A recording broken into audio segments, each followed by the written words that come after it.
uncertain. When they moved from their small town to the big city, Gary thought he had a good plan. His mother had paid for his first year of classes as a graduation gift. He also had a part-time job ready in the apartment they rented.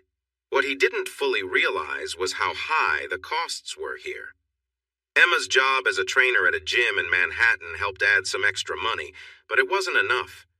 It barely covered her share of food and subway fares. They found ways to save money. They got rid of their apartment's cable TV, phone, and internet service. They kept their cell plans, but used them less and accessed free Wi-Fi when possible. For fun, they took long walks to explore their new city. They exercised at home and ran together to stay fit. In reality, this was mostly for Gary's benefit since Emma's job kept her in great shape. Gary, who worked in bookkeeping, spent many hours sitting, so he appreciated the exercise. It was much better than the tough chores he used to do on the family farm. Speaking of family, he stayed in touch with his mother through email, sharing details about his new life. She was getting the hang of social media, and he enjoyed watching her farm videos, even if he was one of just a few viewers. It was nice to see her daily life on the farm. As for the rest of his family, they treated him as if he was a total stranger. That made him a bit sad, but he hadn't been very close to them before. In contrast, Emma kept in touch with her entire family through email. He smiled at this fact because it matched her friendly and cheerful nature. Everyone seemed to be drawn to her. With her bright blue eyes and a sprinkling of freckles on her nose, he could spend hours watching her express different emotions. She also had a fit body from staying active, and her long red hair was usually tied back in a ponytail. He was in love, and anyone who spent time with her usually felt the same way. This made Gary a bit anxious since they spent many hours apart, and she worked with some very attractive men. He had visited her workplace just once. That was enough to make him feel that he was better off not thinking about how he looked compared to them. He was fit and had a nice build, but he wasn't as muscular as they were. He knew Emma loved him, but a small voice in his head kept whispering that he wasn't good enough for her and that she deserved someone better. He found it hard to deal with that feeling and tried to hide his worries from her. He closed his laptop and looked across the small table into her blue eyes. She stuck out her lower lip in a playful way, making him smile with her lovely expression. Her smile brightened when he laughed. "So it isn't as bad as it looks?" she asked, hopefully. He gave her a teasing grin. "We're not about to be kicked out of our home, so that's a good sign." She laughed at that as Gary sank back into his chair. He was trying to think of another way to make some extra money. He had a part-time bookkeeping job he set up before moving to the city, and that was decent. He also did bookkeeping for a few local businesses, but they paid small amounts. Keeping track of all these clients, along with his classes, left him with very little free time. That time was precious to him because he wanted to spend it with Emma. He was protective of that time, but if he didn't find a way to save more for his second year of college, his plans might fall apart. His smile faded. Emma glanced at the clock and then smiled. "We still have time to visit Rocky's before they start." This lifted Gary's spirits as he looked at the lovely girl across the table. She knew exactly what would help him relax. "Yeah, let's go." Gary went into the bedroom and returned with his guitar case. The old guitar they had found in the apartment when they moved in was now his favorite possession. Its wonderful sound amazed him, and he enjoyed playing it so much. Thursday nights were open mic nights at their local bar, Rocky's. Even though they weren't old enough to drink there, they were welcome to join in the fun. The bar was owned by a friendly older man named Rocky, who had a gray buzz cut and seemed to know everyone in the neighborhood. He had heard good things about the responsible young man who was doing bookkeeping work for some locals. They left their apartment, locked the door, and walked down the stairs to the street, enjoying the warm spring air of the May evening. When they arrived at the bar, Rocky was there and greeted Gary with a handshake. He nodded to them and signaled for one of his helpers to set up a small table next to the stage with one chair for Emma. When they had first come to the bar, Gary wanted to find a way to overcome his fear of performing. Playing for a small group of regulars at the local bar seemed like a good place to start.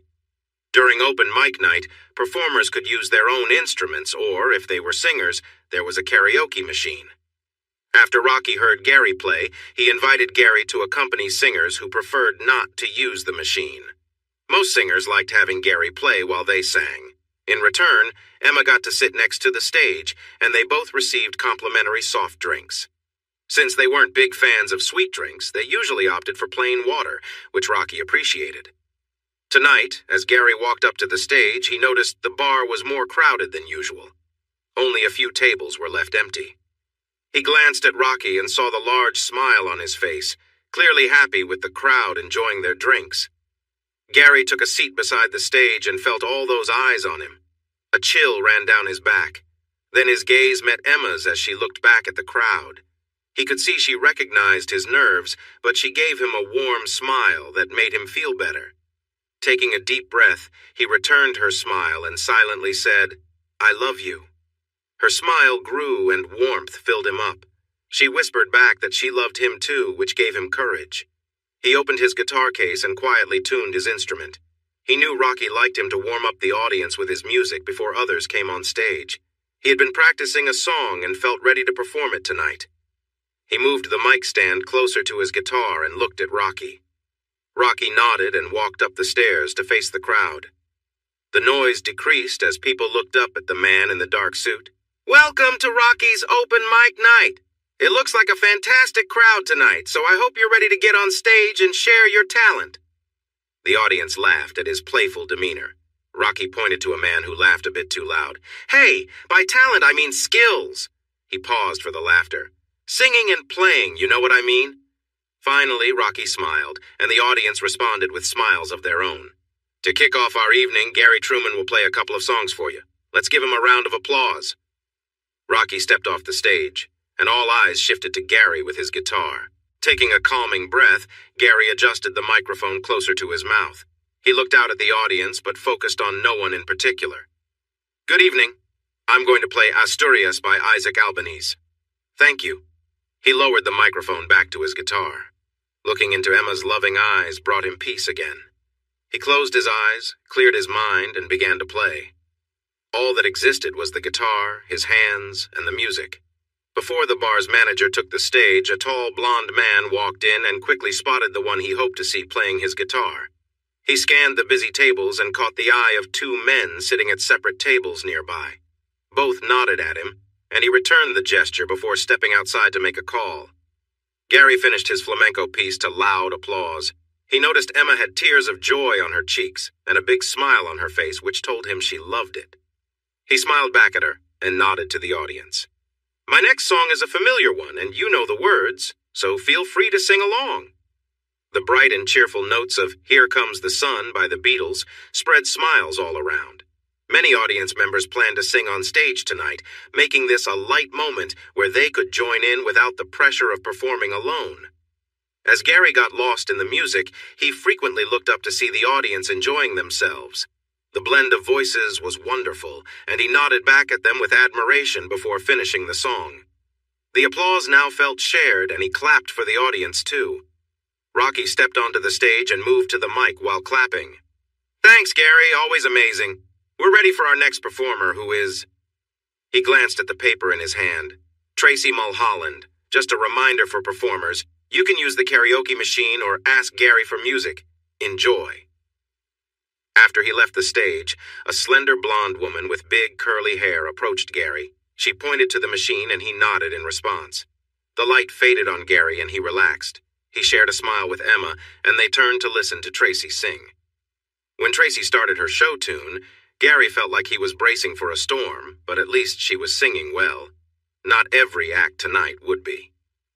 An hour passed, and Gary played for most of the singers who came to the stage, which he found enjoyable. Two singers played their own guitars, allowing him to sit back and appreciate their performances. One of them impressed Gary. He was taking a moment to rest with a sip of ice water when the tall, blonde man approached him again. "Excuse me," the man said. "Do you know any songs by Selena Moreno?" Gary nodded. "There's one I feel comfortable playing for an audience. My Soul, Your Sanctuary. It's one of her original hits with a beautiful intro." He noticed the man was smiling and nodding along. "Are you going to sing?" The man smiled and looked relaxed but shook his head. "My girlfriend is next and she'd love to sing one of those songs. The one you mentioned would be just right, thanks." Gary looked past the man at his girlfriend, but her face was mostly covered by her hoodie. She seemed shy but ready to get on stage. Good for her, he thought. He nodded to the boyfriend, but the man was already turning to talk to her, then headed to a table in the middle of the club. The woman went to the stairs and climbed up to stand in front of the microphone. She looked at Gary and nodded. He took a few deep breaths to calm himself and then began to play the introduction. The audience stirred a bit as they recognized the powerful ballad, but it was new to them how it was played. Gary lost himself in the song, playing it in his own way, a little slower and with more feeling. His eyes were closed as he navigated through the beautiful melody. He didn't notice that the woman was watching him or see her nod to her cheerful boyfriend. She moved to the microphone and started to sing, matching the mood of Gary's guitar, and everyone went quiet. Gary kept playing as her voice blended perfectly with his guitar. It was enchanting. Emma sat at her table, amazed to realize the singer was Selena Moreno. Looking around, she saw she was the only one close enough to see under the hood. The audience was captivated by how talented the woman was. Watching Gary, she saw how deeply he connected to his music, and it always gave her a warm feeling inside. Thinking about how they spent time together after he performed made her smile. She was excited to get him back to their apartment. As the song came to a beautiful close, Gary opened his eyes and smiled down at Emma, but she was focused on the woman. He noticed the audience was cheering loudly. He turned and saw that the hood had fallen back. Selena Moreno stood there, a lovely woman with a warm olive complexion. Her long dark hair was tucked inside her sweater. She was tall and slender, her hands adorned with rings. Those hands were pressed together like she was thankful, and she beamed a dazzling smile at him. Her lovely hazel eyes sparkled with delight. He grinned, realizing how familiar she was with the music and how naturally she sang along. She was a true professional. He smiled and nodded to her. Gary usually didn't get starstruck because he thought it was silly to place celebrities on pedestals, but he felt honored to share the stage with someone as gifted as her. Rocky quickly climbed the stairs to stand beside Selena and lean toward the microphone. "Thank you for a wonderful evening. Tonight's open mic night has come to an end. Thank you." Gary and Emma joined Selena, her boyfriend and keyboardist Greg, and her manager Stefano at a table in the back. Selena's security made sure they were not bothered by excited fans, but the crowd behaved well. Emma smiled at Gary when Rocky took a picture with Selena for his bar. "What are you drinking?" Greg asked the young couple. "Water," Gary and Rocky replied together, laughing a little. Gary explained, "We're not 21 yet." Selena looked at Gary in surprise. "How old are you?" He smiled back at her. 19. We're 19. "You play like that and you're only 19? Your music has so much feeling. Most people don't reach that level until they are much older," Selena exclaimed. Emma smiled at her. "Gary is an old soul in a young man's body." "Hey," he protested, but she hugged him, and her affection made him smile again. Selena shook her head in disbelief. "Greg has been visiting open mic nights at many clubs looking for new talent for our band. He heard you play before and came back to see if you would be here. He called me when he saw you on stage and I hurried over." Stefano leaned in. "You definitely have talent, and you would be a great fit for Selena's voice. I think you'd make an excellent lead guitarist for her band." Emma's eyes widened in excitement. Gary felt a bit nervous with the quick turn in the conversation. "I just play for fun. It helps me relax. I'm not really interested in playing professionally. This small venue is about all I aim for. I appreciate the offer, but I have to say no." Stefano stared at Gary in surprise. "It's a shame to keep such talent hidden." He looked at Emma. "Talk some sense into your boyfriend." Gary turned to Emma. "Marlene thought I was wasting my talent too." Emma's smile faded a bit as she remembered the pressure Marlene put on him. She took Gary's hand. "The music is his, and he will decide what to do with it. I am proud of his ambition to be an accountant, and I know he will excel at that. He is already getting a lot of experience and helping with audits for several local businesses." Stefano huffed in frustration and seemed ready to leave. Selena looked disappointed but took one of Stefano's cards and wrote her phone number on the back. She handed it to Gary. "This is my personal number. If you ever change your mind, and I hope you do, please call me." She gave him a final appreciative smile. "Thank you for tonight." Gary smiled and nodded back. She gathered Greg and her security team and they left. Rocky turned to look at Gary in surprise. "That's a chance walking right out the door," the man at the bar said, nodding toward the exit. Gary looked at him and gave a small smile. "Do you wish I'd used my music to make a career?" he asked Emma softly. Emma shook her head, smiling back. "No, you have to stay true to what feels right. If music isn't your path, then don't force it." She touched his cheek lightly. "I'm tired, though. Let's head home." Gary grinned, picked up his guitar case, and offered her his arm. "I'll catch up in a moment. I need to talk to Stefano," Greg said to Selena, who nodded and slipped into the back of the limo, looking a bit tired. Greg walked over to Stefano. "Did you get the recording?" Stefano smiled and pointed to the two audio technicians, who nodded as they adjusted the recording gear on their shoulders. They had captured everything clearly. "She really needs this. Keep me updated," Greg said before he hurried back to the limo. Greg would do anything to make Selena happy. Back at home, Gary placed his guitar case in the corner and thought about the night. Playing for Selena had been a thrill. She was on another level, more talented than anyone he'd played alongside before. He felt proud of himself for performing so well, especially in such a busy club. There had to be at least 60 people there, far more than the usual crowd. For a brief second, he imagined performing with her on a grand stage, maybe in a stadium in front of thousands. Just the thought made his nerves flare. He shook off the thought and took a deep breath as Emma walked up quietly behind him, wrapping her arms around his shoulders. "Oh, didn't mean to startle you," she said, noticing his reaction. He turned to reassure her. "No, it's all right. Just lost in thought." Emma chuckled softly and hugged him tighter. "Gary." Emma's voice pulled him back to the moment, her hand reaching out to bring him closer. They shared a warm, lingering embrace, feeling the closeness between them in a comforting silence. They lay together, each feeling the contentment of simply being with the other, grateful for the simple joys they could share. Gary wrapped his arm around her, and they lay side by side, enjoying the peaceful quiet of their home. Moments like these made them feel deeply connected, and it brought a sense of calm to them both. After a while, they settled into the comfortable rhythm of being close, sharing quiet words and laughter until they both drifted to sleep, relaxed and happy. The next morning, Gary felt ready for a new day. College life at the city college was a lot different from high school, in ways he hadn't expected. He would have to pay for his classes next year without help, and things didn't look good for him to have enough money. He really didn't like the idea of taking out a loan because he didn't want to start his life with debt. He had seen his parents struggle with money on the farm, and it was a tough subject for him. It had been a little over a week since he met Selena Moreno, and things had returned to normal for him. He missed the last open mic night because one of his clients needed help with their accounts after their accountant made a mistake. It was Friday afternoon after their last class, so Gary was in the cafeteria where his study group gathered before going their separate ways. Everyone was there. Brock Thielsen, Lee Chang, Jasmine Goldman, and Gary. Brock was tall, slim, and handsome, always dressed well. He was the first openly gay guy Gary had hung out with. Gary was learning to stay calm when Brock said surprising things. He started to think Brock enjoyed joking around with him.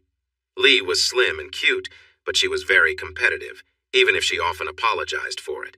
She liked to blame her mom for her shy behavior. She also liked to hear Brock's adventurous stories, and he was always happy to tell them, especially when Gary was nearby. Jasmine was lively, clever, and friendly, but maybe too playful. She had pretty eyes and a strong nose. She was the shortest of the group, just over 5 feet, but she had a curvy figure. She often leaned against Gary, who was taller and leaner. Jasmine knew Gary had a crush on Emma, but she couldn't help but tease him because he was the only straight guy in their group. She said it was all in good fun. Gary wasn't so sure about that. They were discussing the quiz they had just taken, and Gary felt good about his answers. Jasmine was upset about some mistakes she made and playfully hit Gary's arm before leaning against him when she found out he did well. Gary was about to tell her to sit up when he suddenly froze. The people at the next table were listening to the radio a bit loud, and what was playing caught his attention. Jasmine looked at him in surprise when he didn't push her away. She noticed his surprised face and where he was looking. Brock was about to say something, but Jasmine shook her head and started to listen too. Lee glanced at the table next to them and saw two women listening carefully with big smiles. Lee didn't really know what good or bad music was, so to her it was just noise. She was about to ask them to turn it off when Jasmine touched her arm and pointed at Gary's face. As the last sounds faded, the DJ spoke up again. That was Selena Moreno's latest song, a new acoustic version of her hit My Soul, Your Sanctuary. The identity of the talented guitar player with her is still a secret, but wow, can he play? Rumor has it this recording was made in a small bar somewhere in the city. Jasmine looked at Gary, whose face shifted from disbelief to annoyance. Then she had a realization. "Oh my God, that was you playing!" she exclaimed loudly, remembering he had said he played guitar for fun. The two women at the next table turned to look at them. Gary snapped out of his shock and frowned. The women immediately lost interest in what was happening at Gary's table. He turned to Jasmine. "Can you please lower your voice?" he asked firmly. "It was," Jasmine said, though her voice was still louder than Gary wanted. "Yes, that was me, but I didn't agree to this recording or letting it be played on the radio," he said. "You should consider taking action and get paid for it," Lee suggested. Brock nodded with a smile. "I agree with Lee. It looks like you have a case if you didn't sign anything." Gary shook his head. "I didn't sign anything. It was an open mic night. Selena came in without anyone knowing who she was, and I played one of her songs. I didn't find out it was her until afterwards. I didn't see anyone recording, and they didn't tell me they had." He felt frustrated. "I'm disappointed. I thought Selena would handle things better than this." "Ooh, look at Gary. He's on a first-name basis with famous stars," Jasmine joked. When she saw him frown, she changed her tone. "But seriously, you should think about it. You could earn some money and you could use it." Her blunt comment about his money troubles didn't make him feel good, even though it was true. "The only ones who win in lawsuits are the lawyers, whether they win or lose. I prefer to stay out of that," he replied. He picked up his books and put them in his backpack. It was time for his after-school bookkeeping job. The others stood up too. "Take action until they pay," Lee said, then walked away. Brock chuckled as he watched her leave. "I still think she has a point." He waved goodbye as he left. Jasmine looked up at Gary with concern. "I'm sorry your famous friend let you down like this." She pulled him into a hug, and for a moment he felt comforted by the warmth. He missed her happy smile as she rushed off, waving goodbye. Gary pushed those feelings aside. He had work to do and money to make, the honest way. At the fitness club, Emma's boss, Dennis, watched her lead a class from the back of the room. He started making funny faces at her, and she fought to keep from laughing into her microphone. After the class ended, Emma guided everyone through the cool-down steps and let them leave the room. As she reached the door, she saw Dennis waiting for her outside. She playfully tapped his strong arm for distracting her during class. He chuckled as she shook her hand, which felt a bit sore. Dennis took her hand and checked it with a smile, then he gently kissed it, making her blush as she pulled it back. She shook her finger at him but smiled. "You shouldn't be flirting with me since I'm seeing Gary." Dennis just shrugged with a grin. "I can't help it if my heart thinks it's right." Emma shook her head, trying to hide her smile, as she stepped into the main area filled with exercise equipment and people finishing their workouts. A song started playing, and Emma gasped. "What's wrong?" Dennis asked. Emma listened to the music, her expression showing her surprise. Dennis noticed her reaction, so he paused to listen too. "That guitarist is amazing." "It's Gary," she replied quietly. When Selena's voice filled the air, Dennis looked at her in shock. "When did your boyfriend start performing professionally?" "He didn't. The recording is a bootleg." They listened for a bit more, and Dennis caught her eye again. "Gary should make a career out of this." Emma shook her head as she walked away with a worried look. She didn't see Dennis's disappointed expression as she left. She needed to talk to Gary. When Gary got home from his part-time job, he carried a bag with their dinner, a small, pre-cooked chicken and salad. Emma sat at their small kitchen table and they ate quietly, both deep in thought. She noticed Gary's troubled expression. "Did you hear that Selena Moreno released a recording of the song we played at Rocky's last week?" he finally asked. "Yes, it sounded surprisingly good for a bootleg, but I was shocked to hear it at all," she replied, watching him closely. He nodded and then looked into her eyes. "What do you think I should do? Should I call Selena and ask her to take it down?" Emma shook her head quickly, and when he looked at her curiously, she explained, "It's like art. Once it's out there, you can't just put it back." Gary smiled and chuckled lightly. "A genie?" She nodded, her ponytail bouncing. He held her gaze. "I think you're a genie." She grinned playfully, folding her arms and blinking at him. "Of course, master." Gary looked at her earnestly, and she began to giggle. Gary reached for her, and she quickly got up and ran toward the bedroom. She wasn't in a rush. Emma felt a warm, happy feeling inside her after they had shared a special moment. Gary's guitar playing from a song started to play in her mind, and she smiled at how beautiful it was. She hoped Gary wouldn't ask her to turn off the music. Suddenly, Gary's stomach made a loud noise, showing he was hungry again. Their exciting time together had probably made him work up an appetite. Emma smiled at that thought. They didn't have any food in the fridge since they needed to do grocery shopping. That was a task for Saturday, which was tomorrow. Dennis had mentioned that Gary could play professionally before. Emma knew that Gary wasn't ready to perform in front of a huge crowd, but he had recorded a song. "Do you think Selena would pay you for the song you recorded at Rocky's? It could help us and fill your empty stomach," Emma said playfully. He laughed and hugged her, but didn't respond. Emma chose not to press him further. The music was his passion. Gary stared at the ceiling, feeling a wave of doubt come over him. He began to worry that Emma might have changed her mind about his music. He felt ashamed about how tight their finances were. Maybe it was time to call Selena. Selena was thrilled and feeling more alive than she had in years, but she was also angry and embarrassed by her manager's actions. She was annoyed for not getting Gary's number earlier. The wonderful night she had at that small club and her manager's sneaky move had pushed her back into the spotlight. But now she felt stuck. She walked around her living room, considering going to every door near Rocky's to find Gary. When her phone rang, she jumped. She quickly answered, "Hello? Hi, am I speaking to Selena Moreno?" Gary's voice came through. "Oh my gosh, Gary, thank you for calling. I'm so sorry I didn't ask for your number to explain what happened." "Yeah, I was surprised when I heard the song on the radio. I didn't expect that," he said somewhat awkwardly. "I didn't know about the recording until I heard it on the radio, too. My manager did it without telling me. I'm really sorry they put you in that position, but I can't say I'm sorry everyone got to hear it. Your guitar made the song something special. It's even better than the original." Gary seemed taken back by her praise. "That's really nice of you to say." "I'm not just being nice. It's my song, but with you playing, I felt emotions that the original didn't capture. You made that happen." "There has been a big increase in interest in my music, but the new version feels so different from what I'm used to.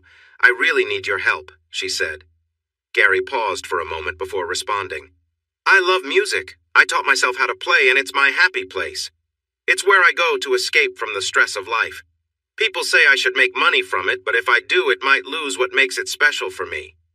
I've always struggled with stage fright, so I usually play for Emma and some friends. I've been going to Rocky's open mic night to help with my nerves. Usually there are only a few regulars, so the night we met was a different experience for me. I managed because Emma was there, and I closed my eyes to focus on the music. The thought of performing in front of larger crowds makes me very anxious. I'm sorry, I just can't do it." Selena thought hard about how to convince him to play with her again, and then she had an idea. She needed to learn his new sound, and she could do that without going on stage. If they could play together, maybe even make an album, she could pick up his style and give her music a fresh feel. "Gary, would you be open to making a studio album with me?" she asked. He seemed surprised. Really? What does that involve?" he replied. "We would get together and play some music. We could try out songs and write new ones. Then we can go to a studio and record them. This would help me capture the feelings your music brings out in me," Selena explained, hopeful. Gary took a moment to think. "A two could probably do that. There won't be a lot of strangers, right?" Selena did a little happy dance. "No, just a small group of close friends." "All right, that sounds good," he said, feeling more sure. She twirled around the living room. "Could you and Emma come to my place for dinner tonight? Greg and Stefano will be there to discuss the contract. I really need their help.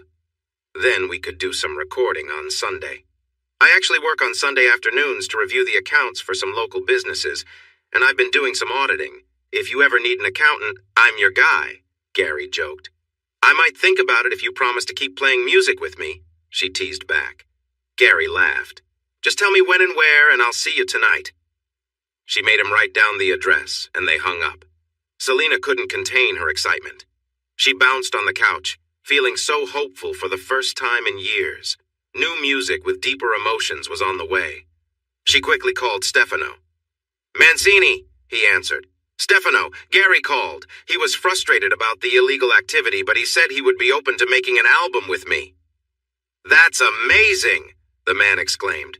I'm glad he changed his mind. We're meeting at my place at 7. Please bring a contract for Gary tonight. She decided to have a little fun with Stefano. And bring a contract for hiring Gary as an accountant, too. What? Stefano shouted. He's 19! How could he even have any certification? Stefano, I was just joking. He's such a responsible young man. He said he couldn't record on Sunday because he was busy working as a bookkeeper and doing audits. Come on, it was just a joke. It wasn't very funny, and it hurt my feelings. Our relationship should be built on respect and trust. I'm sorry, Stefano. Will you be there? Yes, I'll be there with a musician's contract. Bye. Selena frowned at the phone. She felt a growing sense of doubt. This was the second time Stefano had reacted strongly to her mentioning an audit. Maybe she should ask Gary privately what an audit would really involve. Gary looked at his cell phone, wondering where this unexpected change in his plans would lead him. He was worried about risking his happiness for money, but he needed to do something to protect his future and support Emma in the best way. He heard the front door open, and Emma's cheerful voice as she chatted with a neighbor. Emma made friends wherever she went. He smiled as she closed the door and turned to him. Making new friends? He asked. No, it was Sam and Raphael. I saw them again in the laundry room this morning. They are such a cute couple. He's tall, dark, and handsome in a mysterious way, and she's blonde and bright like sunshine. They are very different but perfect for each other. They're both in school. She's training to be a hospital administrator, and he's going to be a surgeon. Gary looked at her with interest. I haven't met them yet. If you hadn't slept in this morning, you could have come with me to do the laundry, and you would have met them, Emma said with an amused look. Sorry about that, he said apologetically, and she leaned in for a kiss as a way of making up. He smiled, then glanced at his phone as worries crept back into his mind. He pushed them away again. I'm bringing us new friends, too. Really? Who? She asked with excitement. Selena Moreno and Greg Yasmin. We've been invited to dinner at their place tonight. I've agreed to work on an album with her. Her manager is bringing a contract. Emma dropped the laundry bag and stared at him. Oh my gosh, that's amazing. But what about performing on stage? She mentioned that making a studio album is more like jamming with other musicians without an audience. Then they record it. No big crowds, so it feels more relaxed, I think. That's great, she cheered. He nodded. It should cover a year of my college tuition, I think. Maybe 2. Are you sure you want to do this? She asked carefully. He looked at her and thought she was the most beautiful woman he had ever seen. She was kind and caring, and he wanted to do everything for her. He just needed to make sure that this didn't affect his love for music. Yes. Emma quickly jumped onto his lap and filled his face with kisses. When she pulled back, she smiled brightly. I'm so happy for you. It must feel great to know you might be able to pay for your course with this. He waved his hands.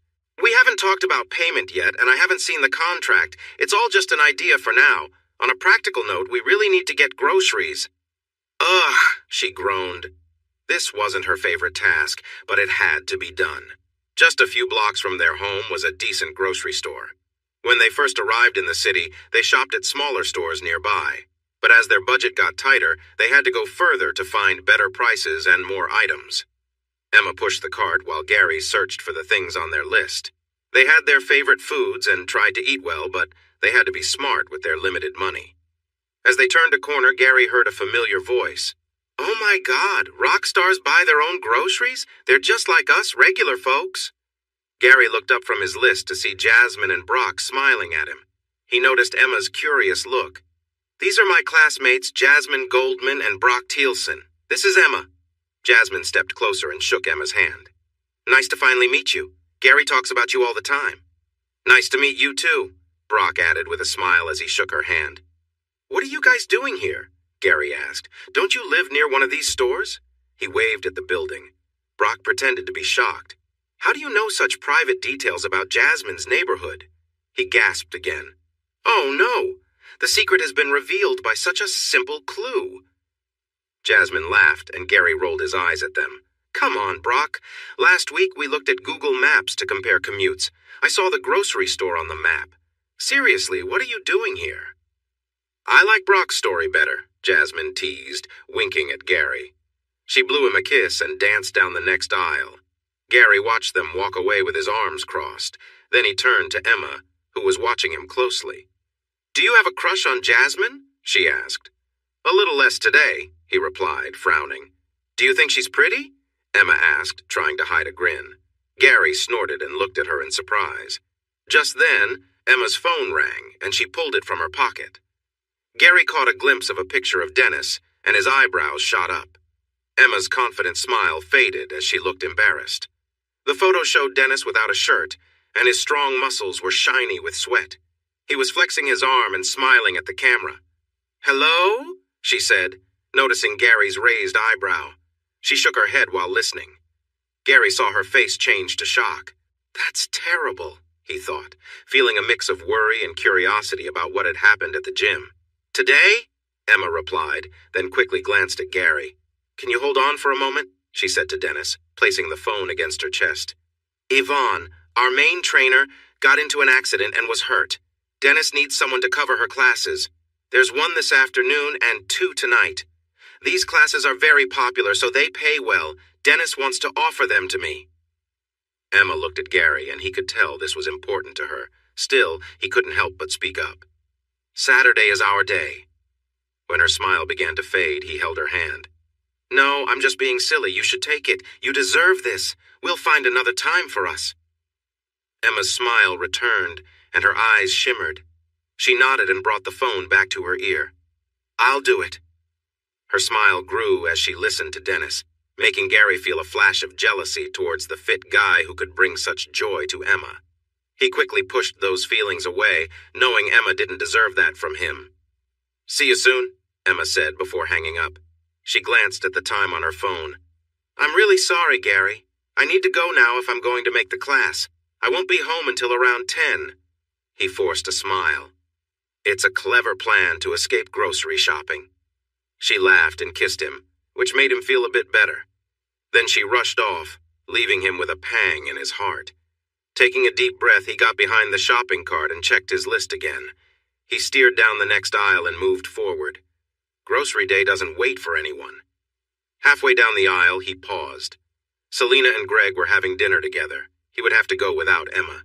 He took a deep breath and tried to shake off the gloomy feeling. After going through 2 more aisles, he spotted Jasmine looking at herbal teas. There was no sign of Brock. "Hey," he said, and she nodded, then looked around for Emma. She got a call from her boss. It's a great chance she couldn't turn down. Gary realized he was rambling, so he stopped and checked his list. They didn't need tea. "Where's Brock?" Jasmine smirked. "He met someone cute and they went off for lunch or something." Gary waved his hand, not wanting to know more, then continued on his way, battling his gloomy mood.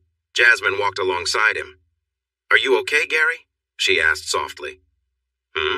"Oh?" "Yeah," he said casually. He picked up his last item and headed to the checkout. She joined him, carrying a small basket with some tea and a bottle of jam. Their eyes met.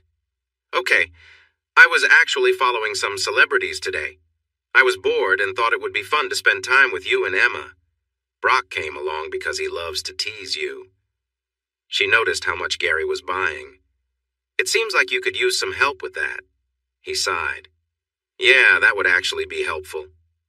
After paying for his groceries, he placed them into his reusable bags, which had comfy handles. They walked the few blocks back to his apartment, chatting about their assignments for next week. Gary wasn't too worried since he was already doing some of the steps for local businesses. Jasmine was curious and wanted to know his secrets. "All I can do is help you in our study groups. You need to learn this on your own or it won't stick. If I see you struggling, I'll guide you back on track," he said. "Why are you taking this course if you already know this stuff?" she asked. He chuckled. Hey, I'm learning too. Besides, I need this course for my certification. After that, I can ask for a better salary for the work I'm doing since I'm not being paid much right now. Once they were in his apartment, Jasmine took a seat at the small kitchen table while Gary put away the groceries. So, Brock is having another casual fling? Gary asked. Jasmine laughed. Oh my God, you sound like a grandpa saying that. Gary remembered Emma calling him an old man in a young man's body and smiled. I'm trying to be open-minded. I just don't understand why he changes partners so often. Jasmine shook her head, still smiling at him. It's just fun. Brock is just enjoying himself. He's young, so he has time to find someone special. Gary shrugged. Would you like me to make you a salad with grilled chicken? Jasmine beamed at him. That would be lovely. He moved around the kitchen and prepared 2 salads with chicken, and they shared the meal at the table.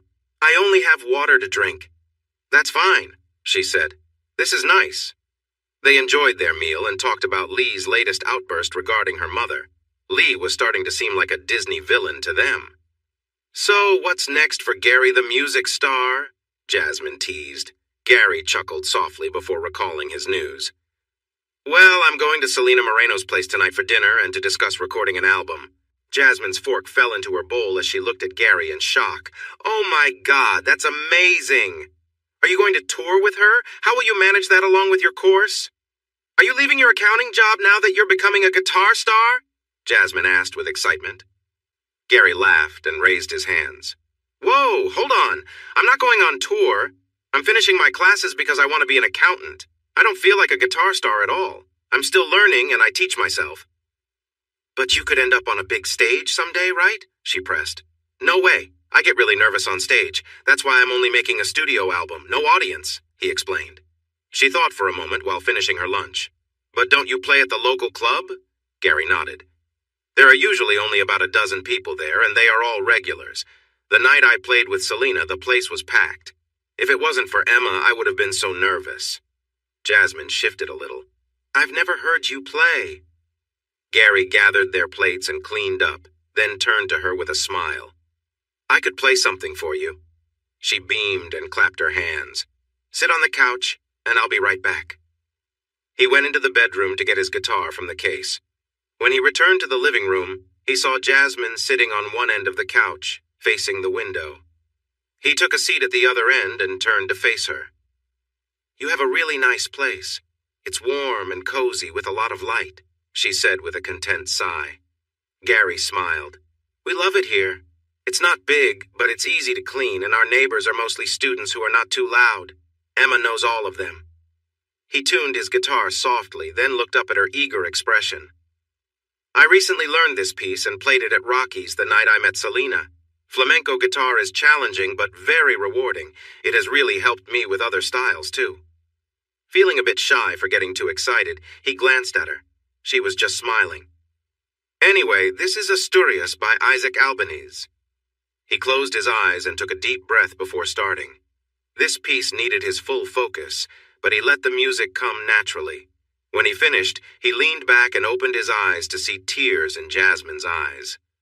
Hey, what's with the tears? He asked, concerned, grabbing a tissue for her.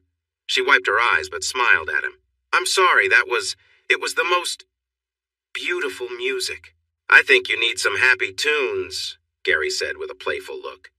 He started playing the William Tell Overture finale in a funny and wild way. Jasmine laughed at his silly speed, but knew he was just being funny while playing great music. He pretended to be out of breath at the loud part and smiled at her as she clapped.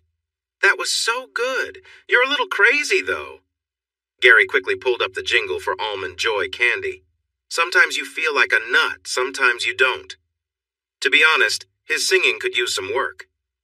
Okay, I can tell from your face I should stick to playing, he said with a sigh. You know the saying, you have a face for radio? Maybe you have the voice for silent movies, Jasmine joked. Ouch, he said, pretending to be hurt. Oh, come on, you play guitar so well you can do great things even without fancy singing. That makes me feel better, he said, smiling. He played Here Comes the Sun, and Jasmine sang along pretty well. Your singing is way better than mine, he said as he set his guitar down to rest his fingers. Thank you, kind sir, she replied with a slight bow. I was supposed to go to Selena's tonight with Emma, but she'll be working late. Want to come instead? I'll just check with Selena first. You're not one of those fans who follow celebrities everywhere, right? Jasmine tried to hide her happiness and teased Gary playfully. Hold on a second. Gary called Selena again. She answered on the third ring. Hi, what? Yes, I'm still coming, but Emma can't make it. Is it okay if I bring a friend from college? Great, see you at 7, thanks. Gary looked over at Jasmine. You're in. Jasmine jumped across the couch with a joyful squeal and hugged Gary. He was surprised, but her happy energy felt nice. He gently let go and saw her smiling brightly, which made him blush. He noticed her excitement was showing a bit, and he quickly looked away, feeling his face warm up. They spent the next hour sharing stories about their families. Jasmine loved hearing about his farm experiences and asked to see his mom's vlog. Oh my goodness, that sounds so sweet. I need to subscribe, Jasmine said as she quickly found the channel on her phone to hit like and subscribe. Awesome. Mom now has 3 subscribers, Gary said a bit awkwardly. You're not embarrassed by your mom, are you, Gary? Jasmine asked with big eyes. No. I think she's one of the most amazing women I know. It's just that her vlog is pretty simple, and the things she shares are things I already know, so it's not very exciting for me. I wonder how others see it. The internet can be a tough place. I don't want anyone to be mean to my mom, Gary said, feeling protective. Jasmine nodded. I understand. It can be a harsh place, but many women like your mom are trying new things and sharing their stories. My grandmother, or Bubby, is one of them. She has an account with cooking videos. She's learned a lot and even got my mother to make videos about sewing. I'll share your mom's account with them. They can give her helpful advice, but what she shares is lovely and real, which is hard to find online. Thank you, I think she'd appreciate that. I'll send her a quick message to let her know she might hear from some new friends. Gary quickly typed an email to his mom, telling her she has a new follower and might get messages from others who enjoy what she does. Gary shared that his mother was the only family member he still connected with. My dad stopped caring about me when I said I wouldn't do what he did. He got really angry and made things hard for me during my last year at home. Mom helped me stay sane. My siblings didn't want to talk to me. Jasmine gave him a sympathetic look. Did you ever play guitar for them? He thought for a moment and realized he never had. No, I was too busy trying to leave and escape my dad. I didn't think much about them. When I left, I gave my truck to my younger brother, Dale. He's going to be a farmer like Dad. Sarah and Heather are younger than Dale, but I don't know what they want to do. It's never too late to reach out and just say hi, Jasmine encouraged. He looked at her and agreed. What about your family? Do you all get along? She laughed. Not really. I have 3 sisters and 4 brothers. The funny part is, we are all way too involved in each other's lives. We can be really clingy. Gary tried not to laugh, but nodded, finding her stories amusing. Talking with Jasmine felt easy and comfortable, just like chatting with a friend. They had plenty of time to talk. Emma walked to the front of the class, feeling excited to see all the smiling faces looking at her. It was time to begin. Hello, everyone. My name's Emma, and I'll be your captain today. Yvonne had an accident and is recovering. I don't know much, but we're all hoping for her swift recovery. In the meantime, I'm familiar with your routine, she said, pausing to give them a big smile. But I'm going to add a little more energy to make you all smile and feel great. That sparked excitement among the group. Let's get organized. It's time to get moving. She showed them her biggest smile, and their energy rose again. Emma began the class with a slow and soulful song by Gary and Selena. She guided them through deep stretches, noticing smiles on everyone's faces. As the song neared its end and the tempo picked up, she encouraged them with kind words. She gradually increased the energy until they were all moving energetically together.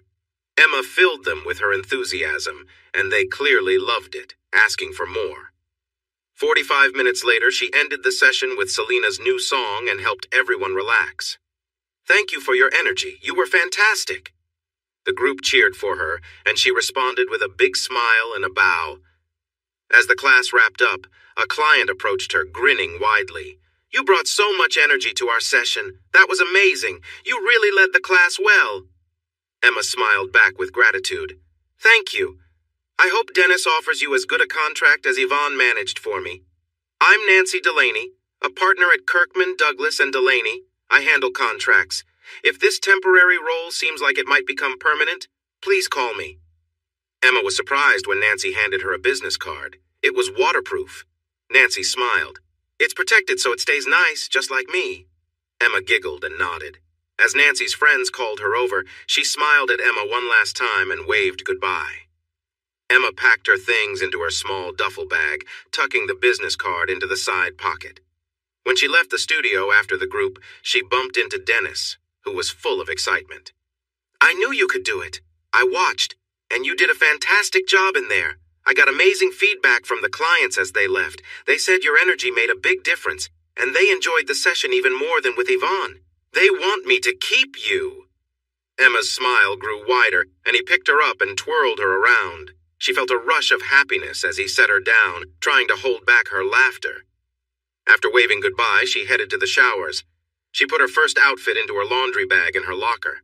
After a quick shower, her mind wandered back to thoughts of Dennis. With a small sigh, she shook off her confusion, dried off, and dressed in her second set of workout clothes. She made sure she had her third set in her bag, glancing at the business card and smiling to herself. This was just a temporary position. Once Yvonne felt better, she planned to return to her classes. As she started her rounds around the area, she noticed more clients smiling at her. Emma recognized some from the earlier session. They praised her in front of the other clients, and news about her was spreading. Dennis was also around, grinning and giving her high fives as they passed each other. His playful spirit made her laugh. When it was time for her next session, she greeted the group and saw their excitement. They must have heard good things about her previous class. Feeling their positive energy, she was eager to share it back with them. "Let's get started. That was wonderful. Thank you so much for the meal and the wine," Gary said, smiling at his host. "I won't say a word if you don't," Selena replied with a smile. Gary enjoyed sipping one glass during dinner to socialize. It was nice, but he preferred water, which he also drank. Jasmine had 2 glasses, but seemed perfectly fine. She was as lively as always. Selena and Greg were great hosts, keeping the conversation away from work topics during dinner. They chatted about travel, family, and city life, listening closely when Gary or Jasmine spoke. Jasmine was certainly the more talkative one. While enjoying a light dessert, Selena glanced at Gary, her eyes sparkling. "I really liked our session at Rocky's. The new version of My Soul, Your Sanctuary was inspiring and got a lot of interest. I'm thinking about putting out an album of my other popular tracks in the same style. What's your opinion?" Gary was surprised. "You want my opinion?" Selena smiled. "Yes, what you did for My Soul, Your Sanctuary was beautiful. I hope you might help update 10 to 12 of my favorite songs." He thought for a moment and nodded. "That could work, but wouldn't it be better to add a couple of new songs to attract more attention?" Greg smiled. "Now you're thinking like a businessman. Have you done this before?" Gary laughed, but shook his head. "I'm completely new to this." Greg turned to Selena, who was deep in thought. "What do you think, honey? Any great songs in your mind?" "I have some lyrics I wrote last year that I can't find the right sound for," she replied softly, looking at Gary. He watched her until a smile lit up Selena's face. She dashed upstairs and soon returned with her journal. "This is my favorite," she announced, and read the words as they listened closely. Greg jumped up, went into the next room, and came back with a portable keyboard and stand. He set it up next to his chair. "This is what I thought of," Greg said as he played a few notes, but Selena shook her head. She turned to Gary. "What do you think?" He looked at her awkwardly. "If I had known we were doing this, I would have brought my guitar." "You do have something, right?" Selena asked excitedly. Greg hurried out of the room again. Gary nodded slowly. "But first, how do you want it to sound?" Selena smiled. "I see it as a sweet but sad song about lost love." Gary smiled back and agreed that was more like what he was thinking. Greg's earlier version was a bit too gloomy. Greg returned, looking apologetic. "We don't have any usable acoustic guitars, but I do have a nice electric one. Can you play this?" "I played one once and it went well," Gary said. Greg smiled and handed him the guitar. As Gary adjusted the strap and got used to the instrument, Greg came back with a practice amp and plugged it in. He connected the guitar to the amp, turned the guitar's volume to the max, then turned on the amp and increased its volume before giving Gary a nod. When Gary plucked a string, he was startled by the loud sound. "Isn't that too loud for your neighbors?" Selena smiled. "We had the place soundproofed before we moved in. The noise that gets through isn't too much, and most of our neighbors are older with less hearing." Gary nodded and practiced a little with his favorite flamenco piece, trying to get a feel for the instrument. "The sound is a bit bright. Can we make it warmer?" Greg was looking at Selena with excitement and quickly nodded to Gary. "Sure."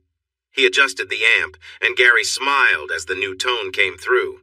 "Yeah, that's much better, thanks," he said, giving a nod to Greg. He turned to Selena. "This is what your lyrics made me think of." He started softly with a hopeful sound, drawing his audience in. The notes became gently sad, but still carried a sense of hope. When he reached the chorus, the mood shifted as he felt the ache from Selena's lyrics about loss. "Yes!" Gary stopped playing at Selena's excited shout. He looked at her worried, but she was beaming. She suddenly took his head between her hands and kissed him. Before he could react, she jumped into Greg's arms, laughing. Gary blinked in confusion as Greg looked back at him, equally surprised. Still in Greg's arms, Selena turned to Gary. "That's the sound I've been looking for! It's perfect!" "Oh, okay," Gary mumbled. He noticed Jasmine staring at him in amazement and sighed, rolling his eyes. Selena got down from Greg's arms. "Get the recorder!" Once again, Greg dashed into the next room. He came back with a cart full of electronic equipment. The cart was plugged into the wall, and then Greg unplugged a cord from the practice amplifier and connected it to a panel on the cart. He ran another cable from the cart back to the amp. Next, he plugged in the keyboard, and then he handed Selena a microphone. Gary watched all of this with interest, but he was unsure about some of the cables. He met Selena's gaze as she turned around with the mic. "Are we going to start the studio album now?" he asked nervously. "I haven't signed anything yet." Greg smiled at him. "There's that business sense again. It's great to see someone creative think like that." "Hey," Selena said playfully, pretending to be hurt. "Sorry, Selena, but you know business isn't your strength," Greg joked. He turned back to Gary while Selena pouted. "This isn't for the studio. When we practice, we record everything to catch ideas we might forget. We can listen back and decide what parts we want to use for our studio recordings. This device will capture everything we play and allows Selena's lovely voice to be recorded separately." Gary nodded, smiling. That made sense to him. "Can we try playing that again, what you were doing?" Selena asked Gary with hope in her eyes. He smiled back at her. "As long as you don't surprise me out of the song again." She smiled playfully, and Greg started the recording, giving her a nod. She held the mic close. "Saturday the 15th, Selena, Greg, and special guest Gary Truman. Audience of 1, Jasmine Goldman. Recording untitled song 376. "Not the most romantic title," Gary joked. "I'll think of a better name later. Now go ahead, Gary," she said. He smiled and settled into the music again, playing as he closed his eyes and lost himself in the melody. He didn't see Selena and Greg share a grin, or Jasmine smile at them. Greg began to play along as Gary finished the intro, and Selena's voice joined in as she held her journal to see the lyrics. When she reached the chorus, Selena's voice caught slightly at the sound of Gary's guitar, which seemed to express sadness. She managed to keep singing through it and continued to the next verse. After repeating the chorus, Gary felt inspired, and the notes from his guitar grew strong, like his heart was full of emotion. Greg tried to follow along, but the guitar took the lead in the bridge. As the music faded, Selena returned with a happy tune, and Gary wrapped it up gently. Jasmine was amazed. She had just seen a song come together from start to finish in just 2 moments. She realized this was possible only because Gary felt his music deeply. They had been in school together for months, and Gary had never shown strong feelings before. Today, Jasmine spent the whole day with him and decided he was the calmest and coolest guy she had ever met. He could be funny and love to laugh, but nothing seemed to stir him up enough to show strong emotions. Gary was the opposite of everyone in her family. At times, she thought he might not really feel anything at all. But then this happened. As she watched him play, it was clear he felt his music deeply. His emotions were strong and vibrant, and he shared them effortlessly through his guitar. She held back tears, moved by what she heard. If only he wasn't so in love with Emma. Selena noticed Greg reaching over to turn off the recording. He checked the file and smiled, confirming it was great. Gary blinked as he came out of the music and smiled at Selena. "Was that okay?" Selena burst into joyful laughter and hurried over to hug Gary. It was a little awkward with the guitar between them, but Gary smiled happily. "So, you liked it?" "Gary, it was beautiful," she exclaimed. Then she looked over at Jasmine. "Don't you think so?" Jasmine struggled to clear her throat and quickly nodded. "She's speechless. That's a big win for her. I'm honored," Gary joked. Jasmine finally spoke up. "I was going to say nice things about your playing, but now I'm not so sure," she said playfully, though her voice trembled a bit. Selena and Greg laughed. "That's a sure hit," Greg said, pointing to the recorder. Suddenly, there was a thump at the front door, and Greg quickly jumped up. When he came back, Stefano was with him. Gary could tell Stefano felt uneasy and wondered if it was because of him. "You have to hear this," Selena exclaimed, and Greg played the song for Stefano. Gary noticed a difference between this recording and what he heard on the radio, but it was still very good. Selena's smile was huge. "What do you think?" Stefano looked impressed as he stared at the recorder, then glanced at Gary before turning to Selena. "I've never heard that one before. Didn't you say you'd be redoing your old hits?" "It's new. I sang the song once for Gary, then we recorded it in one go," she said excitedly. "Wow!" Stefano said quietly and looked at Gary again. Gary could tell that Stefano was uneasy around him. It was probably because of the bootleg he had made. "I need to leave, but I brought the contract for Gary to sign," Stefano said. "I'd like you to explain it to me since this is my first musician's contract. I have some questions," Gary smiled. "I don't have the time tonight," Stefano replied. Greg frowned at him. "Did you not hear the amazing music we just played? We have something special here." Stefano shoved the contract into Greg's hands. "You explain it to him and get the signature. I have things to do. I'll be back for this in the morning." Everyone watched as Stefano hurried out the front door. Greg followed him and locked it. When he turned back, he noticed Selena looked upset. "What's wrong with that guy?" Selena complained. "Did I say something wrong?" Gary asked, confused. "I'll talk to him in the morning," Greg said, placing the contract on the coffee table. He knew how to make Selena feel better. "What classic songs do you think would work best with Gary's style?" Selena's mood switched to happy as she flipped through her journal. Greg shared a smile with Gary. They agreed. There was nothing better than making someone you care about happy. Emma was tired, but also thrilled. Her last class had been the best of the three, and everyone cheered when it ended.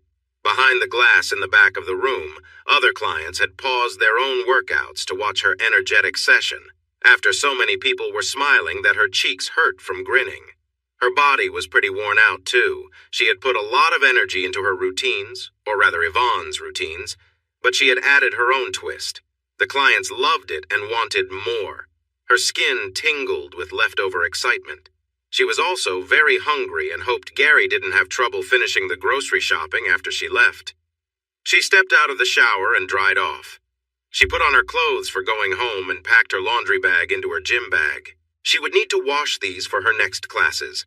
She was excited to do it all again. As she walked toward the locker room door, she suddenly stopped.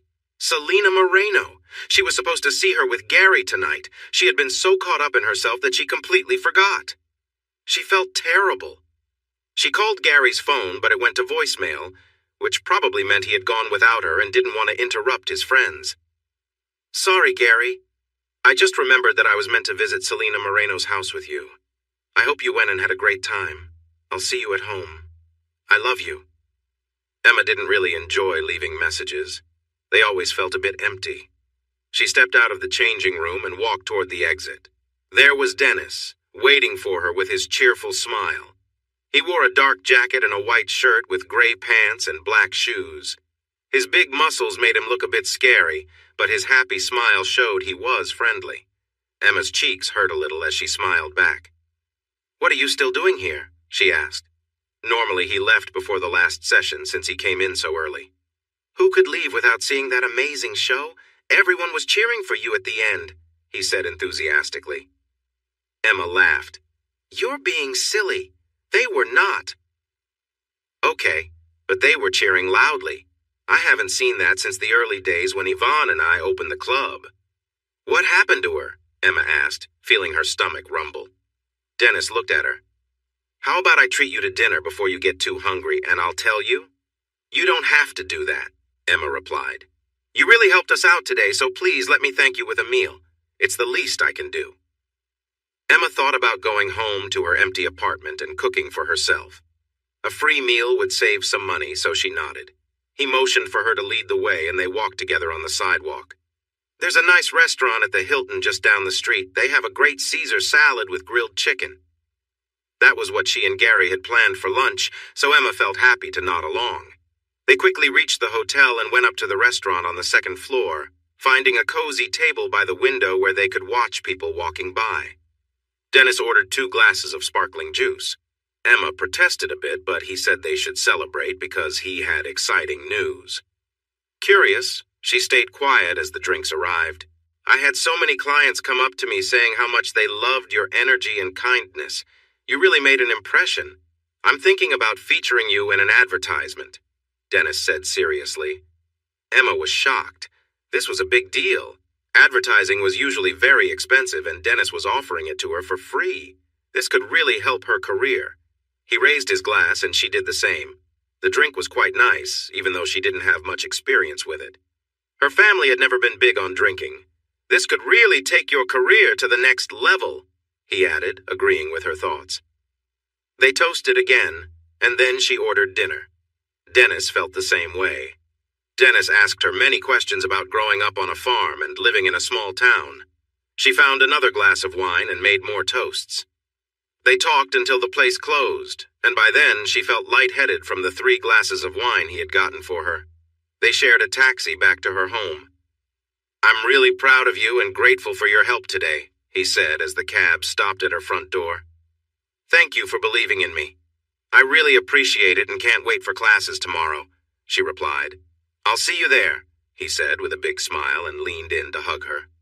She sighed a little, feeling his arms around her, and he gave her a quick kiss on the cheek before opening the door.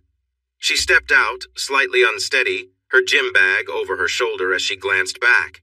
He pointed to the door, showing he was waiting for her to get inside safely. She struggled with her keys and suddenly felt someone behind her. She turned and saw a tall, dark man waiting for her to open the door. Hey, back off, Dennis said, quickly stepping out of the cab. The man turned to Dennis, meeting his gaze. I live here. Emma's memory clicked. Raphael, I'm sorry, my mind isn't all there right now. She looked at Dennis, who had paused on the sidewalk. It's okay, Dennis. Raphael is my neighbor. I'll see you tomorrow. Dennis got back in the cab, giving Raphael one last look before leaving. Do you have your keys? Raphael asked Emma. Yes, but I guess I'm a little tipsy. I couldn't find them, she replied. Raphael used his key to let them inside. She needed his help to get up the stairs, too. You seem more than tipsy, he said as he helped her to her door. Emma looked up at Raphael, noticing again his charming features. Sam was a lucky girl. Mouth. Something about her mouth. Wait, did Dennis kiss her? Sam heard Raphael's voice and opened her door. Upon seeing Emma leaning against the wall, she hurried over with a worried look. I don't drink, but we were celebrating tonight, Emma explained with a smile. You and Gary? Sam asked, looking past them. I don't think so, unless Gary is a tough guy, Raphael said to Sam. Emma was shocked.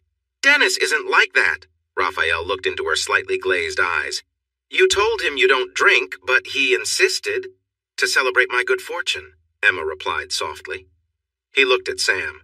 When I was waiting behind Emma, this guy called me names and told me to back off. Emma shook her head. He was just being protective. She blinked. He called you what? Raphael sighed, feeling frustrated. He had little patience for people who had drunk too much these days. He recognized a rude person when he saw one. I'm tired and hungry. Good night. He walked past and entered their apartment, glancing back at Sam one last time. The pretty blonde took Emma's hand. Where's Gary? He's having dinner with Selena Moreno. I was supposed to go with him, but I got a work chance. Sam stared at Emma. She chose work over dinner with a famous singer? What chance? I got to lead the biggest classes during the best times. More money, and it went so well that Dennis is thinking about promoting me. This is big for my job, Emma said with a smile, which faded quickly. But Dennis didn't tell me about Yvonne, she said, sounding upset. Who's Yvonne? Emma looked at her. She's the one whose classes I covered. Dennis mentioned something about Yvonne being in an accident. She frowned. I must sound terrible calling this a chance. It's sad for her, but someone needs to lead the classes. It seems like it will help your career. Good for you, Sam said, watching Emma's smile return, but it wavered. Time to change the subject. How does Gary know Selena Moreno? Sam asked carefully. Emma nodded, grinning. Did you hear her new song on the radio? My soul, your sanctuary. Yes, it's such a great version, Sam exclaimed. Emma's smile grew bigger. That was Gary playing guitar. Sam's mouth dropped open. Oh my gosh, he's really talented. I thought he was going to be an accountant. Emma nodded. He is. Music helps him relax. But Selena wants to make a studio album with him. A big yawn escaped her as she leaned against the wall. Clearly, question time was over. Let's get you inside before you fall asleep, Sam suggested, using Emma's keys to unlock the door. Once Emma was in, Sam placed the keys on the table by the door. Emma, please lock up after me. Emma turned and nodded, so Sam stepped into the hallway and closed the door. When she heard the lock click, she relaxed and entered her own apartment, locking the door behind her. She turned to see Raphael in the kitchen, enjoying the sandwich she had made for him. He smiled at her. Thank you for dinner, he said with a sigh. You could take a dinner with you, she suggested. Raphael shook his head. Too many risks at work. Working at the meatpacking plant wasn't the safest job, but Raphael was used to hard work and understood the risks better than most. After he finished his sandwich, Sam walked over and hugged him. It gave her a thrill. Did you hear that Selena Moreno song on the radio? She asked. Is that the one with the mystery guitarist? I heard the others talking about it at work, he replied. It's Gary. Raphael pulled back a little to meet her gaze. What, the guitarist? That's our neighbor? Sam smiled and nodded. Selena Moreno wants to record an album with him. They are having dinner together tonight. Emma was supposed to join them, but she had to work. Raphael hugged his friend tightly, thinking about this situation. He usually stayed out of other people's problems, but he felt Gary might want to know that the man was giving Selena drinks. He was surprised Gary hadn't tried to take a chance with her. You're a bit tight. You're squeezing me, Sam said. Oh, I'm sorry, he replied, letting her go. Sam grinned mischievously. I guess you'll have to make up for it. Raphael chuckled softly. Then he picked her up and carried her to the bedroom. He understood what she wanted. Emma stood in the quiet apartment and felt a little sad.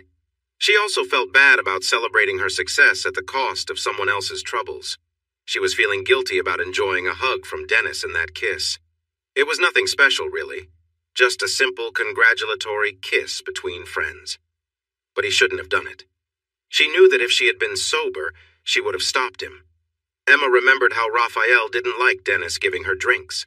She winced, realizing he was right. She should have said no. She could have toasted with water instead. Looking at the clock, she noticed how late it was. Gary wasn't home, but he was probably having fun with Selena and Greg. More guilt hit her. She should have been there for him. But if she had, she would have missed her big opportunity at work. Besides, Gary knew she needed to go. He told her it was okay. Feeling confused and tired, she made her way to the couch to wait for Gary. But as she sat down, the room spun around her. When it stopped, she took a deep breath and smelled something. Perfume. Emma didn't wear perfume. Had Gary brought someone back to their apartment, Jasmine?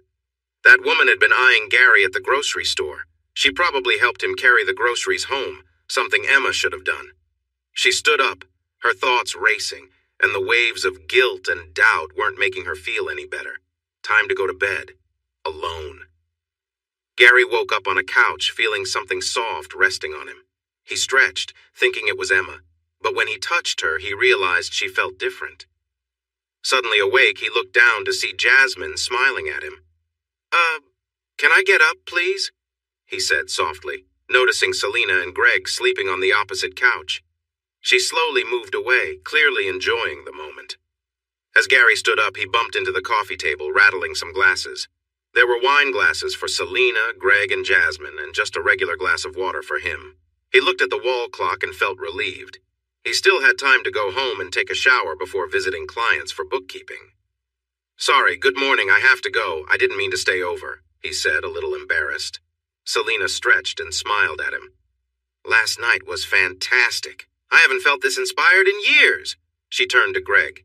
"How many songs did we finish?" Greg was still waking up and looked tired. 8, no, 9, I think," he said with a yawn. "Not counting the new one?" Selena asked cheerfully. Greg nodded. "Right, not that one." He yawned again. Selena's smile was bright. "When can we meet to work on the studio album?" Gary looked at his busy week ahead. He had client visits today, and since this was exam week, they'd have to wait until the weekend. Then he remembered that Saturday was not free anymore because Emma had new shifts. I guess Saturday is free now. We have exams this week, so it'll have to wait until then," he said, glancing at Jasmine, who nodded, knowing to focus on their work. She turned to Selena and said, "Thank you for a wonderful evening. Watching the creative process was inspiring. I can't wait to hear the finished album." Jasmine smiled, and Selena beamed back. Gary and Jasmine put on their jackets, said their goodbyes, and stepped out into the early morning light. As they walked, Gary noticed the pleased smile on Jasmine's face and wondered what was going on. "I'm sorry about sleeping on the couch," he said. "I'm not. I had a great night, especially how I woke up," she replied with a smile. "Jasmine, I'm with Emma," he said firmly, and she just nodded playfully. They said goodbye at the subway, and Gary went home. When he entered the apartment, he saw Emma sitting at the kitchen table with an empty laundry bag by her feet. He hung up his jacket and approached her. "Good morning. Sorry about last night. Selena was so excited about making music that we lost track of time and fell asleep at her place." He felt a bit guilty for spending the night on the couch. Emma stood up and looked a little tired. "Hey, are you okay?" As he got closer, Emma pulled back, noticing the scent of Jasmine's perfume on him. Her expression changed. "Why do you smell like perfume? Why does our couch—" Gary stepped back, surprised by her tone. "Jasmine helped me carry groceries home yesterday since I had too much.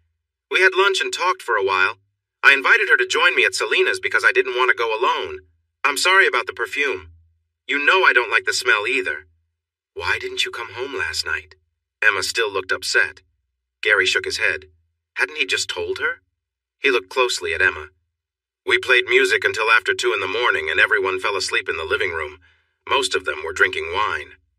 He noticed Emma wince and wondered why. He was about to ask when her phone rang on the kitchen table. They looked down to see Dennis appearing on the screen. Emma picked it up, her face red with embarrassment, and answered, "Good morning, Dennis." She listened for a moment, then glanced at Gary. "Yes, I can be there. Thank you so much. See you then." She hung up and turned to Gary. "What was that?" he asked. "I did really well in my new classes. It was such a success that Dennis is going to do an ad campaign featuring me." "That's amazing. I'm so proud of you," he said, but felt a bit jealous that another man was involved. He pushed that feeling aside. He leaned in to kiss her, but Emma put a hand on his chest and the other over her nose. "Oh, right. Sorry about the perfume. I'll go take a shower." She smiled at him. "Would you like to join me?" "I can't.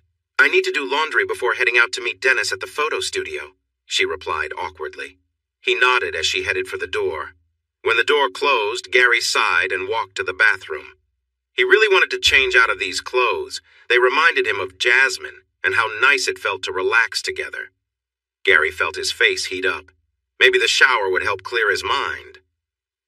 Dennis stood in the photographer's outer office as the man set up the studio. He had used his friend Dino's services before, but the billboard near the gym and signs in busy spots would cost a good amount. Everything needed to go well. The main focus of this ad was Emma. She represented the youth and health his gym wanted to promote. The challenge was that he also needed her charm, and she was quite reserved. Emma was beautiful, and her smile was captivating. Everyone at the gym said they felt welcome by her friendly nature. The workout clothes she wore were fitted but not too revealing. Dennis picked up the outfits for their shoot, which would add some energy to the photos. His job was to help Emma feel comfortable. Since he was already wearing his, she should too. Okay, all set. All we need now is the girl, Dino said with a smile at his friend. Dennis nodded. The pictures should show youth and happiness. We want them to look lively, but we'll avoid any suggestive themes to keep Emma comfortable. She can be a bit strict at times. Yeah, I understand. We'll keep it classy and healthy, Dino said, glancing at the front door. Where is she? I have a swimwear shoot to do after this one. Time is money. Dennis raised his hands to calm Dino just as the front door opened. Emma hurried in, slightly out of breath from running. Okay, I'll be in the studio. The changing rooms are in the hall to the back. Let's go. Dennis smiled at Emma, and she smiled back. She noticed his new fitness outfit. That's a new look for you, she said, trying to hide her surprise. It's for the shoot, he replied, glancing down at himself. I have an outfit for you, too. Emma's eyes widened. What? Is there something wrong with what I'm wearing? She asked with uncertainty. Not at all! It's for the campaign! We are promoting youth, health, and energy. We might be changing the colors soon. This is all part of the plan. It looks good, right? Dennis said with a cheerful grin. Emma couldn't help but smile back at him. He looked excited. Fine, she said with a sigh. Dennis handed her the bag with her new outfit. I'll meet you in the studio. Don't take too long. We only have Dino for an hour. As they went toward the back, Dennis pointed to the changing room and continued on his way. He felt her watching him as he walked. Emma stood in the changing room looking at the outfit with doubt. The top seemed very revealing, and the bottoms looked too small. She frowned but changed into the fitness wear. Looking at herself in the mirror, she realized she looked good, but she felt uncomfortable showing that much skin. Pushing her worries aside, she walked down the hall into the studio. It was bright and professional, which made her feel a bit better, though it was also chilly. She wrapped her arms around herself to keep warm. Dennis stood on the set, smiling and waving her over, and she walked to stand beside him. With her fists on her hips, she looked at Dennis confidently. The camera flashed, surprising her. She blinked. Hold on, I'm not ready, and I can't wear this. It's too revealing, and I don't feel comfortable. I want my own outfit. Before Dennis could say anything, she turned and walked away. She needed to stand up for herself, and that's what she was going to do. Dennis watched her walk away, admiring how great she looked in her new outfit. Just then, Dino signaled for him to come over quickly. Dennis went to find out what was going on. What's up? I can't believe it, but I got an amazing shot of her in one try. The only issue is her expression. She looks too serious. If you can make her smile, I can put her smiling face on this body, and you'll have a great ad for the billboard, Dino said. You can do that? Dennis asked, and the photographer nodded. That would be amazing. How soon can you have the billboard ready? Dino smiled. I know someone who can finish it by the end of the week. Perfect, Dennis replied. When Emma came back to the studio, she looked much more at ease. Let's have some fun with this, Dennis said, adjusting his pose to match one Emma had done earlier. She jumped next to him and copied the pose. The lights flashed, and Dennis showed off several silly bodybuilder poses while Emma giggled and tried to keep up. Dino snapped away, capturing their joy. Calm down a bit, clown. Let's get some genuine smiles now, Dino called, and they relaxed into more natural poses. The flash caught their playful moments until the photographer announced to stop. Dino approached Emma with 2 clipboards in hand. He passed one to Dennis. That was great! Emma, with your smile, you could really shine. If you ever want to try modeling, just let me know. He handed her the clipboard. Emma smiled and looked at the form. Dino pointed to it. This is a model release form. Just take it with you when you change and leave the signed copy at the front desk when you leave. She nodded and walked away to put on her warmer clothes. Once they were alone, Dennis turned to Dino. So? The photographer shook his head in amazement. Honestly, she's just too picture perfect. I think the second photo of her will match the first just right. She was a bit too cheerful in the others, though, you goof. Dennis chuckled and shrugged. But you got a great shot. Dino nodded. Good. Start on it as soon as you can. If possible, I need that billboard up by the end of the week. The bus stop ads can go up the week after. He checked the time. I need to change now. You need to get her out of here before my next group arrives. They can be a handful. Darn it, Dennis muttered as he hurried away. Emma shivered again as she zipped up her sweater. That studio was so cold. She put her outfit back into her gym bag and noticed the light gym clothes Dennis had lent her. She stuffed those in too, planning to return them later. Picking up the clipboard, she discovered the pen was out of ink, so she wandered out to the front area. Dennis wasn't there yet. She set down the clipboard and searched for another pen, but there were none around. Her phone buzzed, and she saw a text from her mom. She had wanted to call her, but they were trying to save money on their bills. She told her friend she would call later with some news. Dennis hurried into the office, smiling at Emma. "Do you have lunch plans?" Emma knew Gary would be at his part-time job, and she didn't want to be alone in their apartment. "No, I'm free." Dennis took her arm and quickly led her outside. When she looked at him strangely, he explained, "Sorry, I know a great lunch spot, but it gets busy, especially on weekends."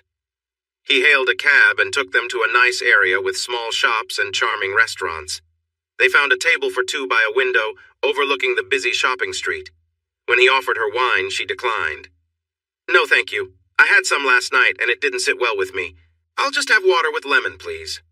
As she sipped her water, she watched stylish people dressed in fancy clothes, driving by in their nice cars or strolling through the shops.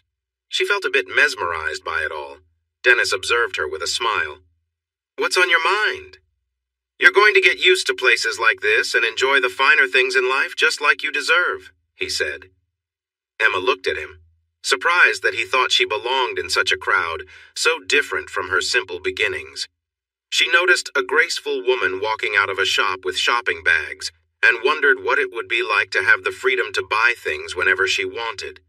Would it make her happier than she felt with Gary? Dennis watched Emma deep in thought and felt he was making progress. He knew that getting her to think about a better life would lead to even bigger things in the future. Later that day, Gary returned home by 4, feeling good about finishing work an hour early. He climbed the stairs thinking of Emma and hoping she had a great day at the photo shoot. He felt proud of her. Grinning, he opened the door to find the apartment empty. She hadn't mentioned being out all day. He heard a noise in the hallway and quickly opened the door. "Emma?" 2 people, a pretty blonde woman and a tall man with dark hair, were passing by with grocery bags and stopped to look at him. The woman smiled at him. "Oh, you must be Gary. I'm Sam, and this is Raphael." "Hi. I was expecting Emma to be home by now," he replied. "Maybe she's out with Dennis again," Raphael suggested playfully. "Raphael?" Sam scolded him. "You mean Dennis, right?" Gary asked with caution. Sam laughed lightly. "Yeah, I guess she doesn't know many people who would fit that description." Noticing Raphael was captivated by Sam's smile, Gary said, "Dennis is her boss, but I can see why you describe him that way. He's helping her career." Gary felt uneasy at this thought. "Like getting her tipsy from wine?" Raphael chimed in. "Raphael, really?" Sam said, surprised. Gary looked closely at the tall man. "Is that what happened?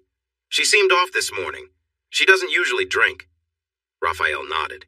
He took out his phone and quickly sent her a message. He noticed the couple waiting for her reply.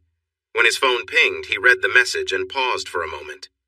She had 3 classes on Sunday, too. She wouldn't be home until after 10. That meant they had almost no time together on weekends. He sighed, feeling disappointed. He replied, "Proud of you. Love you. See you tonight." "Well?" Sam asked. "Oh, Emma now teaches fitness classes on Sundays, too. She won't be home until late," Gary explained. "Does this mean you don't have dinner plans?" Sam asked with a big smile. Raphael looked surprised. Gary noticed their exchange and tried to make an excuse. "I'm okay. I'll just heat up some leftovers." "Nonsense. You should have dinner with us. It's the friendly thing to do," she said with a grin and shot a look at Raphael. "Please join us," he said. But Gary could tell he was only saying it to avoid Sam's disapproval. He smiled. "If it's not too much trouble?" "Not at all, but you'll need to bring your own chair," Sam said sweetly. Gary nodded. "I just got back from work, so I need to clean up. What time should I come over?" "How about 7?" Sam suggested, and Gary agreed. "See you then." "Thanks," he said, watching which door Rachel went to for knocking later. Sam smiled and pointed to the door. Gary waved goodbye and went inside. After spending all day in small, musty rooms of shops, he often felt a bit off. At least he felt good about helping his clients manage their expenses, and their records were looking much better. His goal of teaching them to be independent had a downside. Some might not need him anymore, which could create problems for his income. This made him think about how he wanted to earn money with his music. He wasn't sure if it would change how he unwound after work, but he felt there was no choice. He took off his jacket and sniffed it. It smelled of various shops and a hint of Jasmine's perfume. He realized he had time to do some laundry before having dinner with his neighbors. As he emptied his pockets, he felt something stiff inside. He pulled out some folded papers and spread them flat on the kitchen table. He realized this was the document Stefan had left for him to sign. Gary frowned, feeling puzzled because he hadn't put this in his jacket. Thinking it over, he suspected Selina might have done it since she was eager for him to work with her. He remembered Stefano saying he would pick it up in the morning, and he hoped Selina didn't get into trouble. He started reading it, but it quickly became difficult to understand, so he put it in his backpack to take to school. He planned to show it to one of his teachers who knew about contracts and could give him advice on whether to sign it. Gary took a quick shower and slipped into his sweats to do the laundry. He added his jacket to the bag and headed to the basement. Laundry time, yay. Selina felt happy all day. She and Greg listened to the music recordings, and they knew they had a great album coming. This would really help her career. The songs she picked were already exciting to fans, but with Gary's special touch, it felt like a whole new album of hits.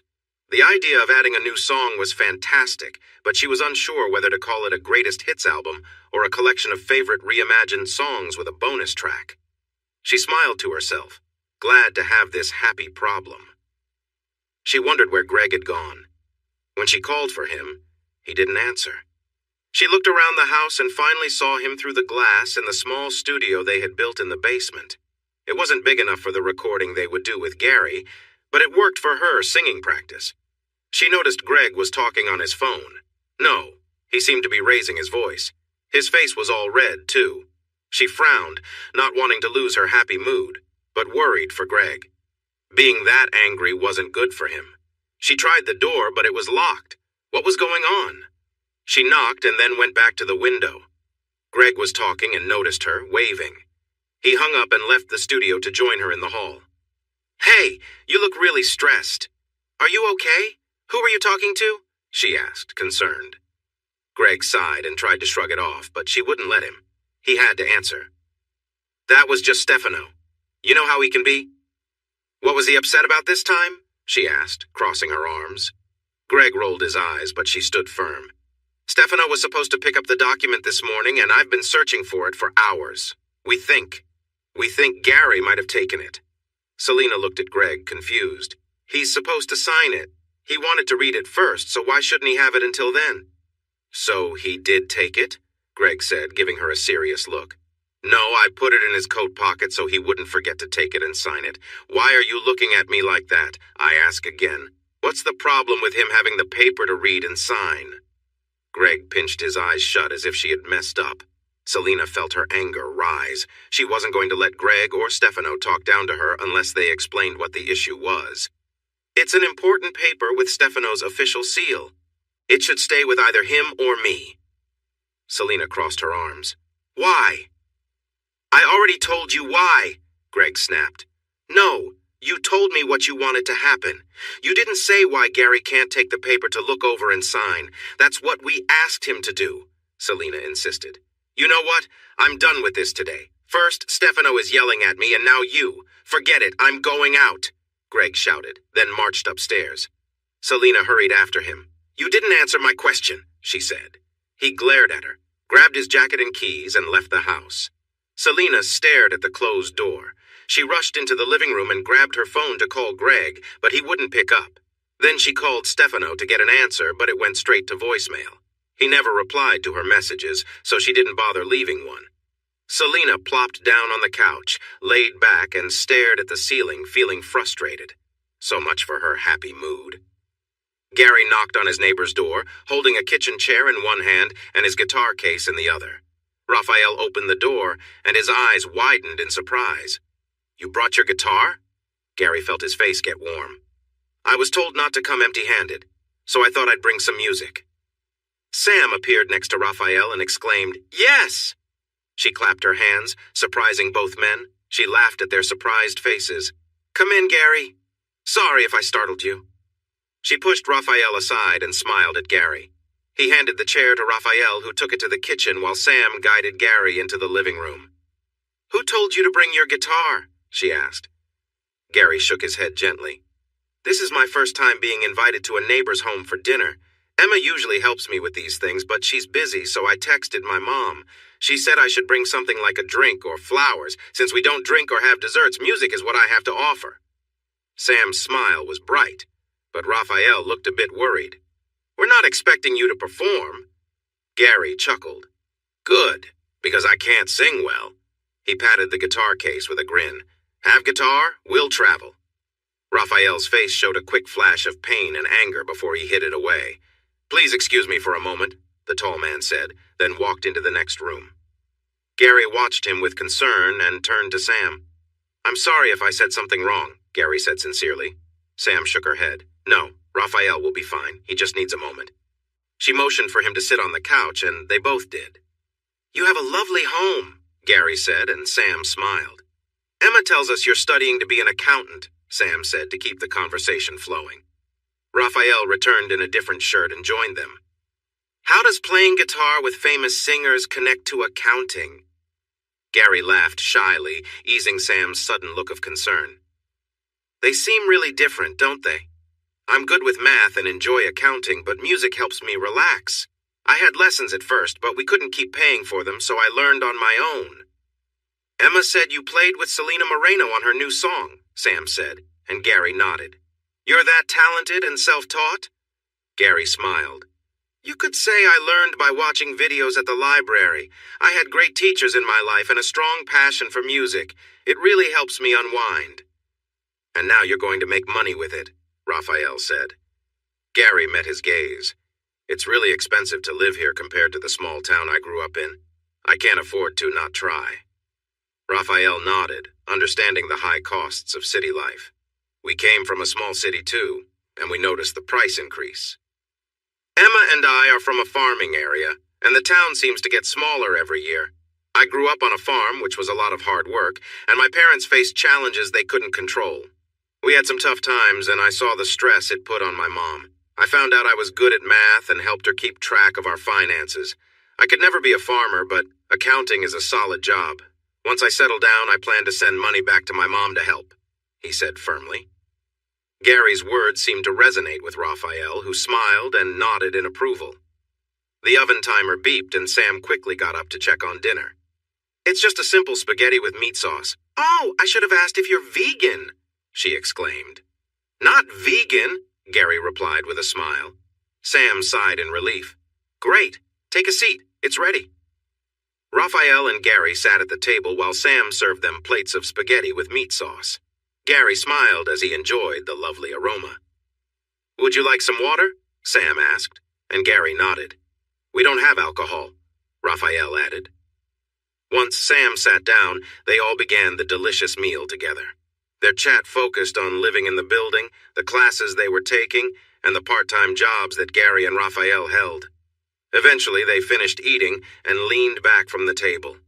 That was fantastic. Thank you for the food. Can I help clean up? Gary asked. Sam beamed and curtsied. You are very welcome. Raphael is in charge of the cleanup, so why not relax in the living room? Would you like more water? Yes, please, Gary replied, handing her his glass. When she returned it full, he took it to the living room and set it down on a coaster beside the couch. Sam joined him on the couch, her face bright with a smile. How did you meet Selena?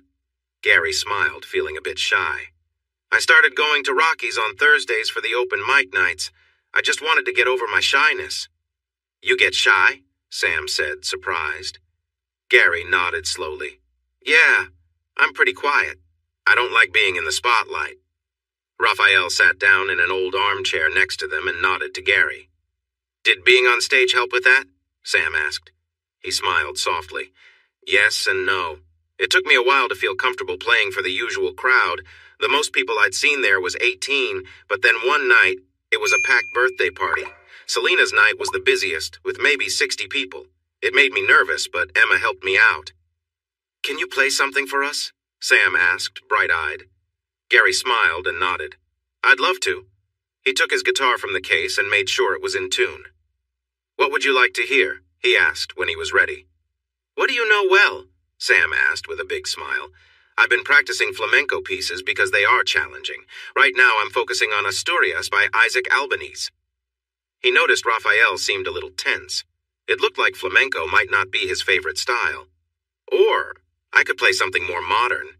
He grinned. "I know. I played this one at school and everyone seemed to enjoy it. I used an electric guitar then." He began to play Sultans of Swing by Dire Straits, and Sam clapped with joy. Even Raphael began to relax and smile. After finishing, Gary tilted his head. "Yeah, that one sounds better on the electric guitar." He looked at Sam, curious. "Any requests?" A few songs later, Raphael made a suggestion. "Gary, would you play Asturias for Sam?" Seeing Raphael looking more relaxed now, Gary replied, "Sure." He took a deep breath and closed his eyes, ready to play. He needed to completely engage with this piece because it was quite detailed, but each time he played it, it became a bit easier. Sam held her breath as the music started and slowly let it out, allowing the melodies to take her away to far-off places. She looked at Raphael, who also had his eyes closed, but he seemed more relaxed now. She smiled and let her worries drift away. When the music finished, Sam let out a soft sigh. "That was beautiful, Gary. Thank you for playing for us," she said. "It was my pleasure. Thank you for a wonderful evening. I should head home and get some rest because I have an exam tomorrow," he replied as he carefully put his guitar back in its case. Sam stared at him, surprised. "Shouldn't you have been studying tonight?" He smiled and shook his head. "I don't try to rush things the night before. I've learned that's not very helpful. I make sure to learn everything weeks in advance and review it the week before to keep it fresh in my mind." "That's smart," said Raphael. "You only say that because it's how you study," Sam teased. Gary chuckled as he looked at them both while getting up. "And with that, I wish you a good night." Raphael stood and shook Gary's hand. "You play beautifully." Gary looked into his eyes and seemed more relaxed about something. "Thank you. Don't forget your chair," Raphael reminded him, changing back to his serious self. Gary moved the chair and guitar case out the door and into his own space. He realized it wasn't time for Emma to return yet, so he put the chair and guitar case away and prepared for bed. He tried to stay awake, but he was more tired than he thought, and soon fell asleep with the lights on. He woke up hours later to find the lights off and Emma softly breathing nearby. She looked so peaceful in the gentle light from the window, and he didn't want to disturb her. There was always the morning. Chapter 6. Exam week was busy for Gary. While he felt confident about the test material, he was also busy helping his study group who relied heavily on him. He came in early to meet them for preparation and reviewed the exam with them afterward. What was troubling Gary was that he couldn't find time to be with Emma. Besides sharing their bed at night, they hadn't really been together since the week before. On Monday morning he made her breakfast, but when he found her still in bed after his shower, she sleepily said she was going in later due to her new class schedule and needed rest. So he let her sleep. Every day when he got home she was at work and would come home late. If he managed to stay awake, they were both too tired to talk for long.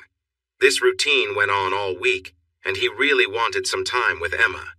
He even thought about sneaking into her class. On Tuesday, Selena called him about the contract, but he had to tell her he couldn't answer until the end of the week because of his exams. She said she understood, but he could tell she was worried. When he asked if she was all right, she made excuses and asked him to let her know as soon as he could. On Thursday, he sat in the cafeteria with his study group, looking at their mood. Brock was quieter than usual, probably worried about the exam since that topic had been tough for him in their study sessions. He jumped a little when he noticed Lee staring at him with a serious look. He smiled because she was so cute even when she was plotting something. "What's on your mind?" he asked. "I was thinking about how I might lock you in a closet so you miss the exam and I get the best scores in class," she replied, still serious. "Ooh, I'd help if you locked me in there too," Jasmine said playfully. "No more study group for you two," Gary said with a sigh. Lee jumped up. "No, you can't leave me out." "Shh." Lee frowned at the group at the next table, but then sat quietly. Gary looked at the disapproving group. We're in the cafeteria, not a library. Go shush somewhere else. Then he turned to Jasmine. You need to calm down. Pooh, she said with a pout. It's time, everyone, Brock said softly. Gary nodded, packed up his things, and headed to the exam room with his group. It was time to shine. Emma came in for her shift, feeling a bit tired. She suspected Dennis had added extra sessions to Yvonne's schedule since she didn't remember the woman coming in every day anymore. Besides feeling worn out from all the classes, Emma really wanted to spend time with Gary. She still hadn't heard how his dinner with Selena went, unless he shared, which she couldn't recall because she had been too tired. The afternoon and evening classes had been going well, but she couldn't keep this up for long. Dennis had been supportive and shared light dinners with her every night. They were getting to know each other well, but she missed those long talks with Gary. She leaned back against the locker for a moment to relax before changing. She heard the door open and turned to see 3 of her co-workers come in to change as well. Carrie, Frances, and Sella were all attractive and had been there longer than she had, but none of them taught classes. She noticed they were giving her strange looks. Where did that come from? What's wrong? She asked. Carrie, the most outspoken, decided to answer first. Did you have anything to do with Yvonne missing classes? Emma jumped up in surprise. No, of course not. I would never hurt anyone, she exclaimed, her voice filled with panic. Etu was told she just had a broken leg. Dennis didn't say anything about her being seriously hurt. Frances shook her head. Someone ran over her with a car and really hurt her, she said. Oh my goodness, Emma cried in disbelief. I need to see her. Which hospital is she in? Sala no longer looked angry. Bellevue, she replied. Please tell Dennis I had to leave. He'll have to find someone else for the sessions today, Emma said as she grabbed her jacket and gym bag from her locker and hurried out. It took some time to reach the hospital and find her room, but soon Emma stood at the foot of the bed, stunned to see the cast on Yvonne's leg and the bruises on her face. Oh my goodness, Yvonne. I'm so sorry I didn't come sooner. This week has been so chaotic, she said softly as Yvonne finally looked at her. Yvonne was a beautiful black woman with striking black hair now tied back. Despite the cuts and bruises on her face, she still had a noble presence, but the accident had clearly affected her spirit. In her 30s, she had always been full of life thanks to her dedication to fitness, but now she seemed more weary. I see. You've taken my place, I hear, Yvonne said quietly, yet there was a sharpness in her tone. Dennis asked me to fill in for you until you recover. I had no idea how serious your injuries were. He mentioned just a broken leg, Emma explained. Yvonne let out a frustrated sound and looked away. Her voice turned bitter. I won't be able to do what I love again. I had a 3-year contract with Dennis as his top trainer. I knew he liked you, but I didn't expect him to go this far. Emma gasped in surprise.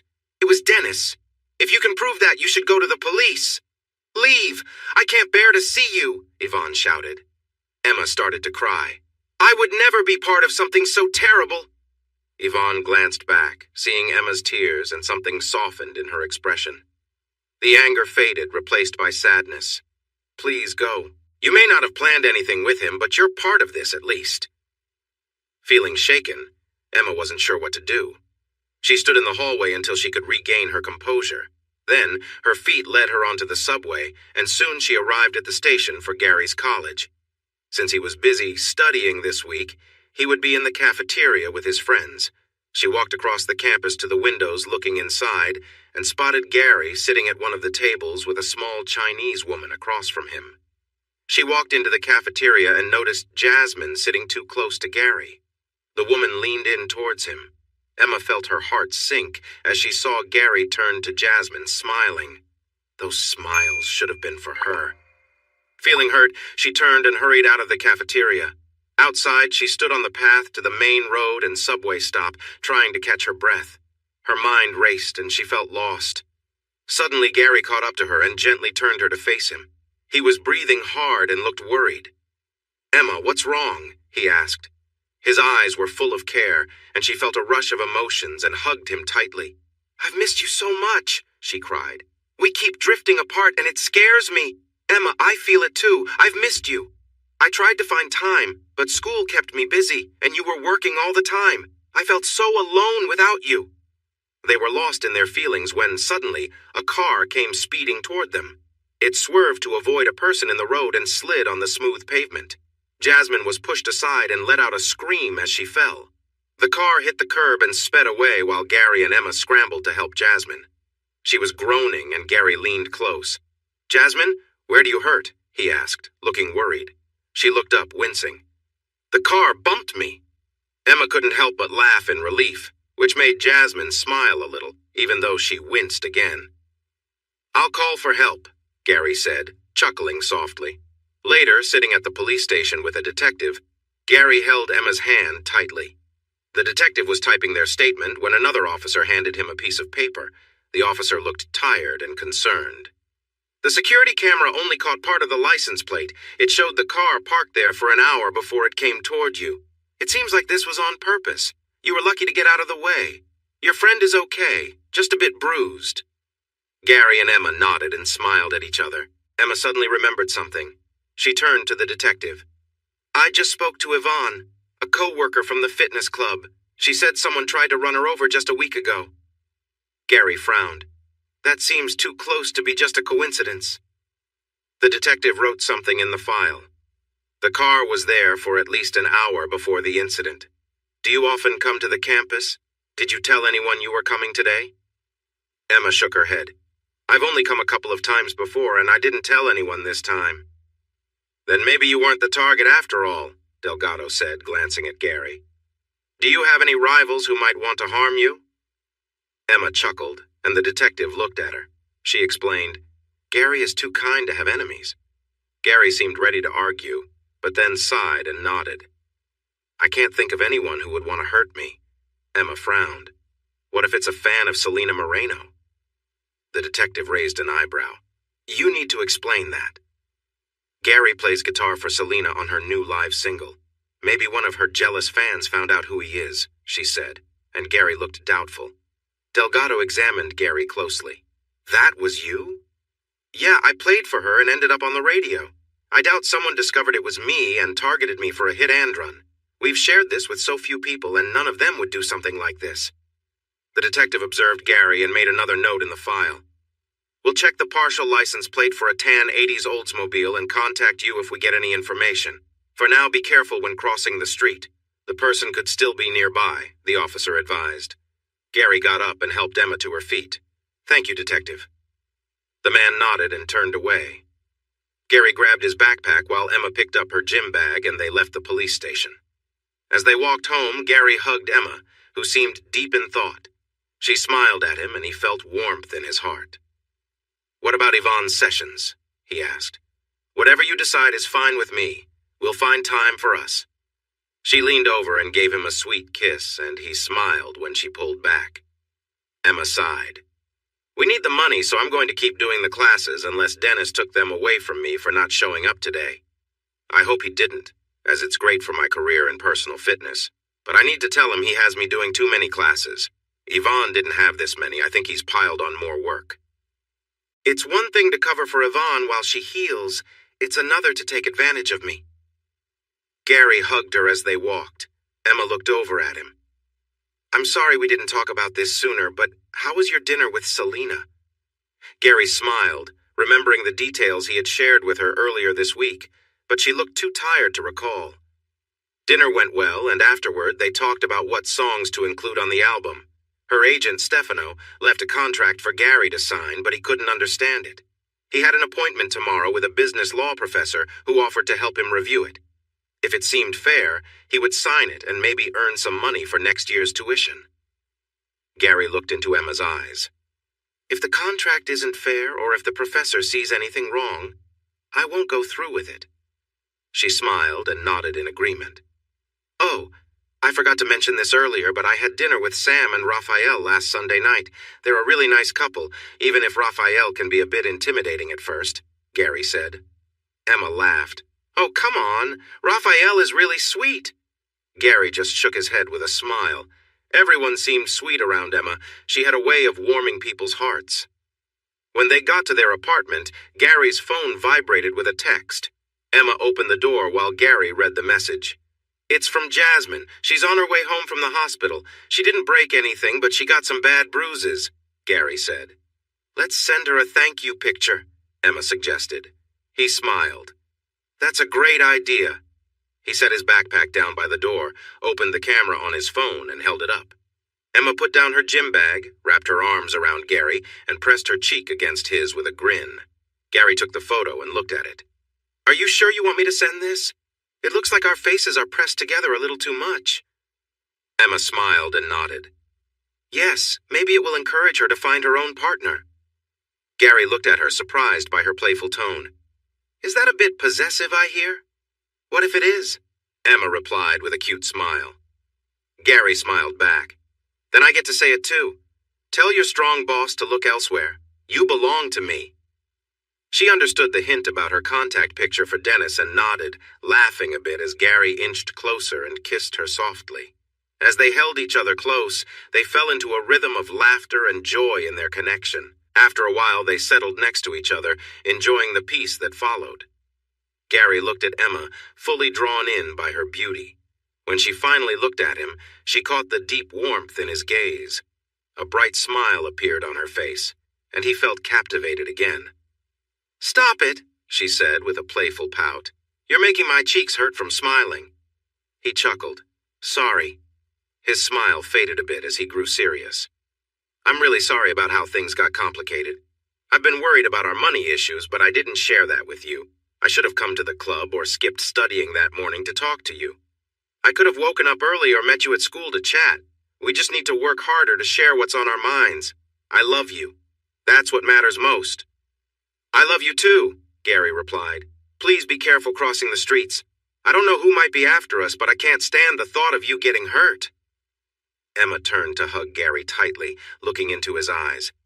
You be careful too. He gently held her face in his hands and kissed her softly. When the kiss ended, Emma nestled against Gary, feeling content. That's how sleep finally found them after a long week apart. Emma sat across from Gary at the breakfast table, both smiling as they thought back to the night before. Emma stretched like a cat, and Gary could almost imagine her purring. I slept so well last night, I feel like my energy is back, she sighed. Taking a rest day made all the difference. Gary raised an eyebrow. Maybe our special moment is what helped you sleep so well and feel energized. Emma giggled at his playful smile. Yes, Gary, that's definitely a better explanation. He grinned and stood up to start cleaning the breakfast dishes. Emma picked up the clothes they had left on their way to bed and put them in the laundry bag. Then she checked her gym bag to see if she wanted to change her outfits. She had 2 extras there. She pulled out a dark purple workout outfit and frowned. I don't think I've seen you wear that, Gary said, standing by the sink. No, you haven't. This was the outfit Dennis picked out for the photo shoot, she explained. Gary tensed up, making it clear he didn't like that Dennis had chosen revealing outfits for her. His gaze met hers, and she shook her head. I tried it on, but I couldn't go through with the shoot in it when I got to the studio. It's too much for me. I changed into my own clothes and did the shoot with those, she said, keeping an eye on Gary. He nodded. I wouldn't tell you what you can or can't wear, but I'm really glad you didn't use what Dennis chose. That was crossing a line. Emma didn't argue. He was already upset enough with Dennis. Instead, she stepped closer and gave him a warm hug. That seemed to help ease his worries. I'm sorry, Gary said afterward. I understand, Gary. I feel the same way when I see Jasmine getting close to you, she said gently. Gary sighed and nodded. I tell her not to and remind her that I'm with you. I like her as a friend, but I don't feel that way about her. Emma's lips curled into a smile. So you're not interested in her chest? Gary snorted in surprise and laughed at the sweet look on Emma's face. You're the one I think is perfect. All my feelings are for you. That's good, Emma said happily. I'll return these to Dennis today, she said, holding up the purple workout clothes. Great, Gary replied, smiling. He gave her a quick kiss and then hurried off to take a shower. They had a day to begin. Gary's meeting with the business law professor was set for 10 to 10:30, so he could only spend an hour with his study group before he had to leave. Their last exam was at 11, so Gary promised to come back to the cafeteria to meet his group before heading to the exam room. Gary had heard good things about Mr. Nishimura and was excited to take his class in the next year. The professor was a small man full of energy.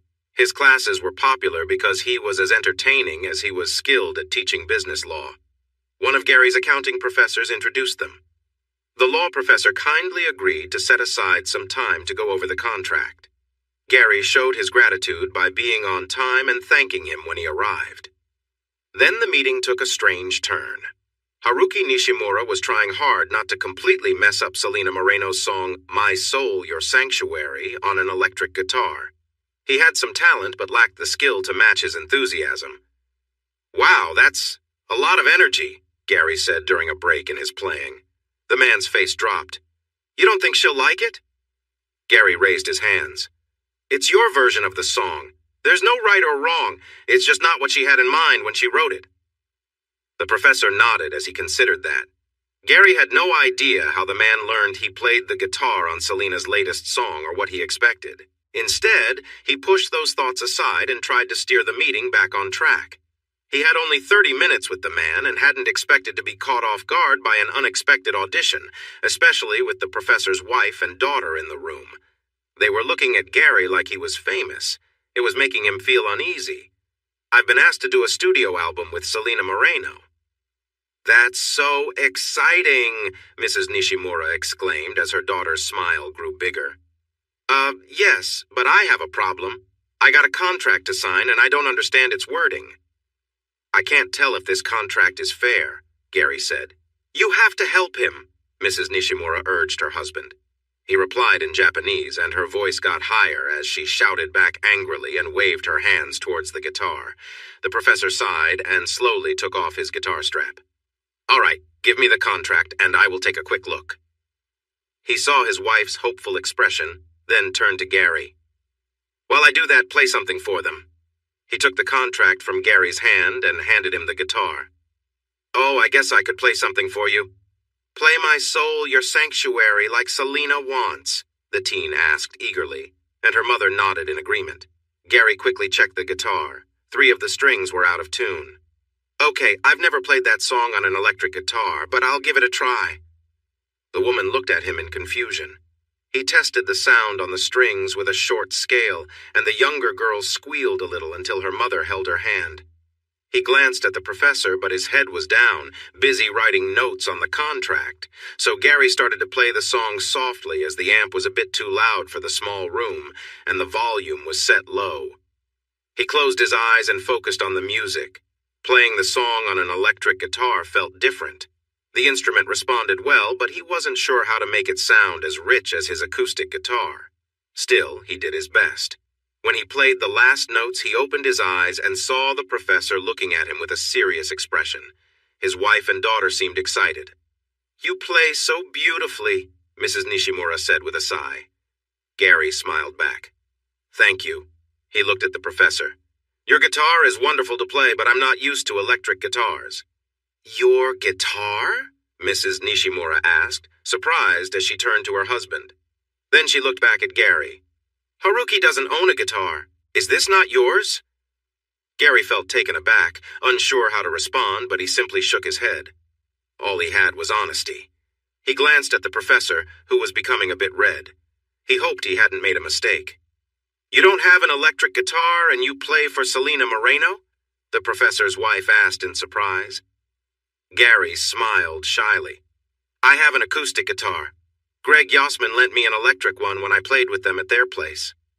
He noticed the young girl looked impressed when he mentioned Greg's name. He admired the shiny black finish of the Gibson guitar, the beautiful inlays on the fingerboard, and the gold details. "It's gorgeous and plays so well." Mrs. Nishimura said something sharply to her husband, and he looked at her in surprise before responding. His wife stayed quiet, but both she and their daughter were giving him disapproving looks. Gary finally jumped in to try to ease the tension. "About the contract?" Haruki's face was serious. "Do not sign this." Gary blinked in surprise. "What?" "This contract is crafted mainly for the management company's benefit. The terms are vague. Costs are listed as deductions from earnings but are not clearly known. I would be surprised if you received fair pay for your work under this agreement. I truly hope Miss Moreno didn't sign something similar. She should check her contract and finances," he said. Gary felt deflated. His plan to work with Selina and earn money for his course felt ruined. Mr. Nishimura noticed his expression and placed a hand on Gary's shoulder. All is not lost. I made notes for you to suggest changes to make the contract fairer. You just need to negotiate for a better deal. Gary forced a smile at the professor. Thank you, but I doubt the man who gave me the contract will want to discuss changes. I understand I can't sign this, so I won't be working on the album. He took a deep breath. It's okay. I really appreciate your help with this. He returned the guitar to the professor, took the contract and notes, and smiled at the two women, who looked at him with understanding. As he stepped into the hallway, he heard raised voices again. It was the wife and daughter arguing with the man. Gary was glad he didn't know how to speak Japanese. He walked to the cafeteria and found his study group there, except for Jasmine, who was resting at home. She would be taking a makeup exam soon. Brock was smiling, which made Gary feel more confident than before their tests. Lee turned to him, her smile fading as she saw his expression. What happened? She asked. Gary shrugged. It's a bad contract. I was advised not to sign it. The guy who offered it to me is difficult, so discussing changes is unlikely. It's a no-go. Lee looked sympathetic. I'm so sorry, Gary. I know you wanted to do the album and earn some money from it. You should consider taking action for not getting your permission for the first song. That might earn you something, she suggested again. Yeah, he sighed. I'm just going to call Selina to share the bad news. Give me a moment. Gary stepped outside and called Selina on his cell. It rang twice before she answered, slightly out of breath. Gary? Hi, Selina. How did it go? She asked eagerly. Not too well. I'm sorry, but I can't sign this contract. I spoke with a business law professor here at the college, and he told me the terms are vague and could prevent me from getting fair compensation. The document was created with Stefano's company in focus. It mentioned deductions from payments, but it didn't explain how much. The professor advised that it would be wise for you to check your own contract to make sure it isn't the same. Consider getting a lawyer to look it over and have an auditor check your finances. Selina felt quiet, and Gary was unsure of what to say. After a moment, he sighed. I'm really sorry. I was looking forward to working on the album with you and Greg this weekend. Now I can't. Thanks, Gary. The call ended. Gary felt bad after hearing the disappointment in her voice. He hoped she wasn't upset with him, but he couldn't change it now. With another sigh, he went back to his group before they headed off to the exam. Selina screamed in frustration to let out some of the anger inside her. She had been so excited about the weekend. The album was going to boost her career, and playing with Gary sparked her creativity. Their last jam session had been so uplifting. Selina wasn't truly angry at Gary. He had always been honest with her, and there was a real connection between them as artists. A deep frustration hit her, knowing that they couldn't work together because of Stefano. He became the target of her anger. She heard the front door open, and Greg walked in with grocery bags. He placed them on the counter while keeping an eye on her. He had been on edge all week, and Selina had reached her limit. What's wrong? Greg asked quietly. I just spoke with Gary. We can't record the album this weekend. His law professor looked over Stefano's contract and warned him not to sign it. He said it's a bad deal that could stop him from being fairly paid. The professor suggested we check our contracts too and have our finances reviewed. Every time I've mentioned this, Stefano has reacted badly. Hearing this from someone else makes me more certain I need to act. I'm reaching out to a law firm and an accountant today. Greg frowned at her. So, some kid thinks he can't understand a contract and we're going to risk our reputation and relationship with our agent, who has always supported us? Selina leaned back, surprised by Greg's harsh tone. This isn't just some kid. It's Gary. He has been honest since the night Stefano took his music for me. He hasn't been paid for that.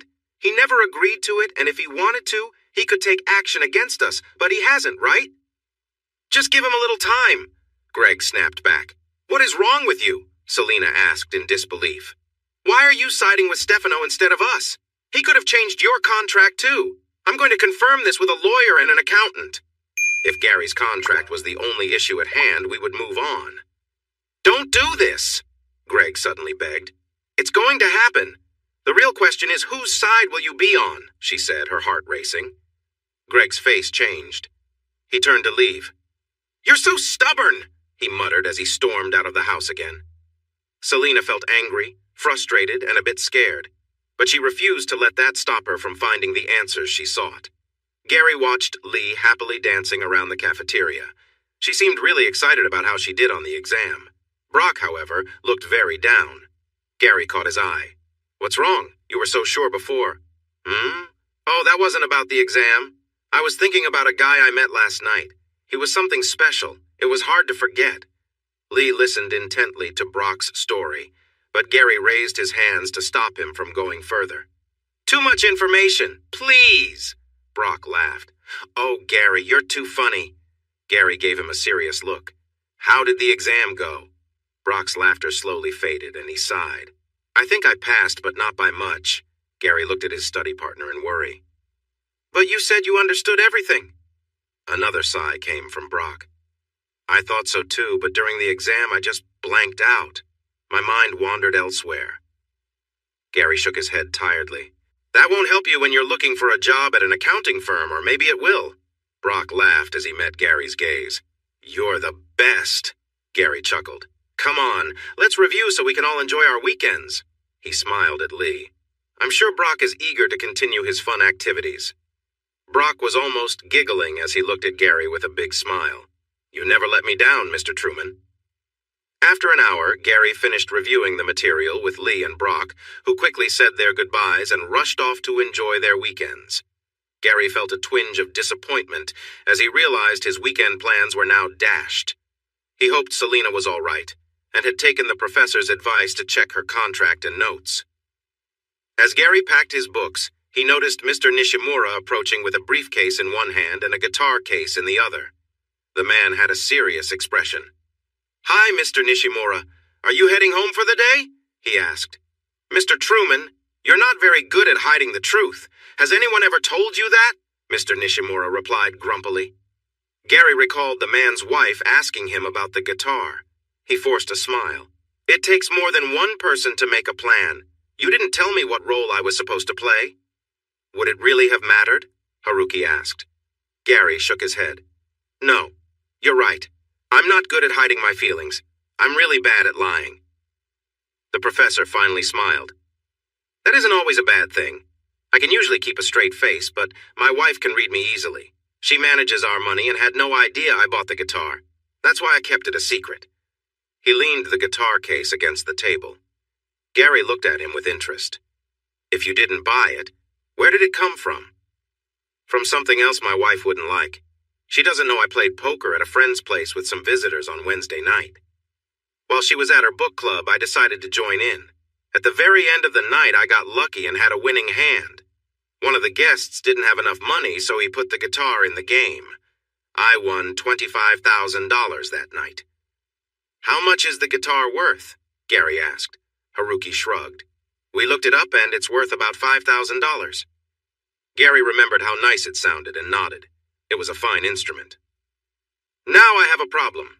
My wife is upset with me for gambling and lying about the guitar being yours," the professor said. Gary wasn't sure where this was leading, but he nodded. "My wife and daughter told me that I can only make things right if I give you the guitar." "What?" "They believe, and I agree, that you will take better care of it than I ever could," Haruki said with a sigh. Gary leaned in closer, wanting to keep the conversation private. "You really can't give me a $5,000 guitar?" he whispered. The man looked at him. "It didn't really cost me. You're not one of my students right now, and my family will only talk to me again if I do this." Gary stared at him in disbelief as the man took out his phone and snapped a selfie with a big smile next to Gary, who smiled back without thinking. "You really play beautifully. Please take this for my family," the professor said, shaking Gary's hand. As the professor walked off with his briefcase, Gary almost called out to remind him about the other case. He still couldn't believe what had just happened. Gary didn't want to open the guitar case in the cafeteria, so he secured his backpack and picked up the guitar case. It felt heavier than his acoustic one. The weight made it all feel more real to him. He decided to take it home until Mr. Nishimura changed his mind. He left the cafeteria and walked across the campus toward the subway entrance. Remembering his promise to Emma, he paused to look for excited Moreno fans before crossing the lane where he had nearly been hit the night before. There was no traffic tonight. He made it to the subway without any problems, but saw the train leaving just as he got to the platform. He watched it go, but his thoughts were far away. Only a few other people were waiting, so he stood his guitar case on its end and rested his hands on top. He was really happy he and Emma had reconnected. They still needed to find time for each other, but Emma said she would talk to Dennis about sharing the shifts with more people. Having only 3 shifts every day wasn't fair if they wanted to enjoy life. His eyes caught the next train coming in, but it wasn't his, so he went back to thinking about Emma. He wished he could have made the album with Selena, because it could have earned him some money to help with school. This would have made things easier and allowed him to take Emma out to a nice dinner, a movie, or even dancing. As the train rushed in, someone grabbed Gary from behind and pushed him toward the edge of the platform. Gary felt unsteady with the heavy backpack and the guitar case between his legs. The extra weight helped keep him from being pushed off entirely. The guitar slipped back and tripped the person behind him. He quickly turned just as the train sped by without stopping, glancing back at the angry face of Greg Yossman. "Greg, what?" Gary started to say, but Greg suddenly shoved him down onto the platform. Gary hit the side of his head against the armrest of a bench, and lights danced in front of his eyes. "Ouch!" Gary exclaimed as he fell. "You've ruined everything!" Greg shouted as he stood over Gary. Disoriented from the impact, Gary could only stare at the upset man. "She's going to find out. She'll learn the truth about me." Greg continued to yell, though his voice dropped as tears filled his eyes. There was a deep sadness forming in his tone. Greg paced in front of Gary, glaring down at him. "She'll find out I let Stefano take from her for years. I even took a share because she was the talented one, and I was so jealous." He was breathing heavily, tears rolling down his face. "Now everything is ruined because you made her suspicious about Stefano and got her to check the accounts." Gary focused on Greg's face as the man shook his head wildly. I can't face her," he said, taking a harsh breath and looking away from Gary, who was still on the ground, holding onto his guitar case for support. "I can't carry this weight anymore." Greg looked at Gary with intensity. "Tell her I cared for her." "I'm sorry," Gary said. To his shock, Greg stepped back off the platform just as the next train rolled into the station. Someone shouted. The train screeched to a stop and Gary shut his eyes. He could still see the despair in Greg's face as he disappeared just before the train rushed past. Gary's head ached, but he slowly managed to sit up as people hurried across the platform. A man crouched next to him speaking, but Gary couldn't focus on the words. It was all too much to handle. "Sir, can you hear me?" the man asked. Gary looked at him and saw he was in uniform. "What?" "Can you understand me?" the policeman questioned. "Yes, my head hurts." The man nodded. "An ambulance is on its way. You should be okay." He pressed something soft against Gary's head, and Gary flinched, taking a quick breath. "Stay still. This will help. What's your name?" Gary. Truman. "Do you know the name of the person involved? Did you know him?" the officer asked. Gary's gaze met the officer's curious look. "Yes, Greg Yossman. I didn't know him well. I just played music with him once." The officer's eyebrows raised. "Yossman? The musician?" Gary felt overwhelmed by what had happened. He had to tell Selena. "Someone needs to inform Selena. She shouldn't find out from the news." "We will handle that, sir. Who can we contact for you?" the officer asked. Gary was startled, confused. "I'm not dying." The officer quickly clarified. "No, I mean to meet you at the hospital." "Oh, Emma Patricks." He gave the officer her information. "She might be teaching a class right now." His head throbbed and he winced again. The platform was bustling now, and some EMTs arrived to assist the officer. "What happened to you?" one of the medics asked. Gary blinked, noticing the heavy Brooklyn accent. He glanced at the bench nearby. "I was thrown against that." The paramedic noticed the blood on the armrest. Then he used a small flashlight, which made Gary wince. "My head hurts," Gary whispered. The EMT looked at his partner. "Let's get him on the stretcher. We should check for a head injury," he said, turning to the officer. "Do we have a name?" "Gary Truman," said the officer. "Hey, Gary, let's take off your backpack." The man unclipped the buckles and slipped the straps off Gary's shoulders. He grunted as he lifted it. "Wow, what do you have in here? Weights?" "My accounting books," Gary replied, and the medic chuckled as he handed it to the police officer. As they tried to lift Gary onto the stretcher, he held onto the handle of his guitar case. "Gary, you need to let go of the case." "No," Gary mumbled, his headache intensifying. "Officer Franklin will take care of it," the medic assured him. "He's following us to the hospital," the medic said. Gary looked at the officer and saw him nod. He relaxed his grip, and the EMT handed the bag to the officer. Once he was lying on the stretcher, Gary let out a sigh. "Stay awake, Gary," the EMT said. Gary wondered if that was the worst advice he could get. Hours later, Gary was sitting in a chair at a police station, facing Detective Delgado again. After getting stitches for his injury, Officer Franklin had brought Gary and Emma to the station and handed them over to the detective. The clock on the wall showed it was almost 2 a.m. Gary's face hurt, and his head was starting to throb again as the painkillers he got at the hospital wore off. His face was bruised and swollen, especially around his left eye. His backpack was at his feet, and the guitar case leaned against the desk. He rested his foot on the case, but still felt upset about having it. If it hadn't been for the heavy books in his backpack and the guitar case getting in the way, Gary could have been in a much worse situation. On this awful night, the only good thing was Emma, sitting next to him and holding onto his arm. Her support was a great comfort. Beside Emma was Selena Moreno.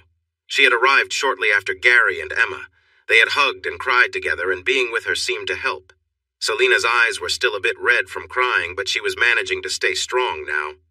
Detective Delgado looked at Selena. "Did Mr. Yosman drive a tan 80s Oldsmobile?" Selena shook her head. "No, Greg didn't have a car. Stefano drives a tan Cutlass, probably from the 80s. He felt scared of Gary."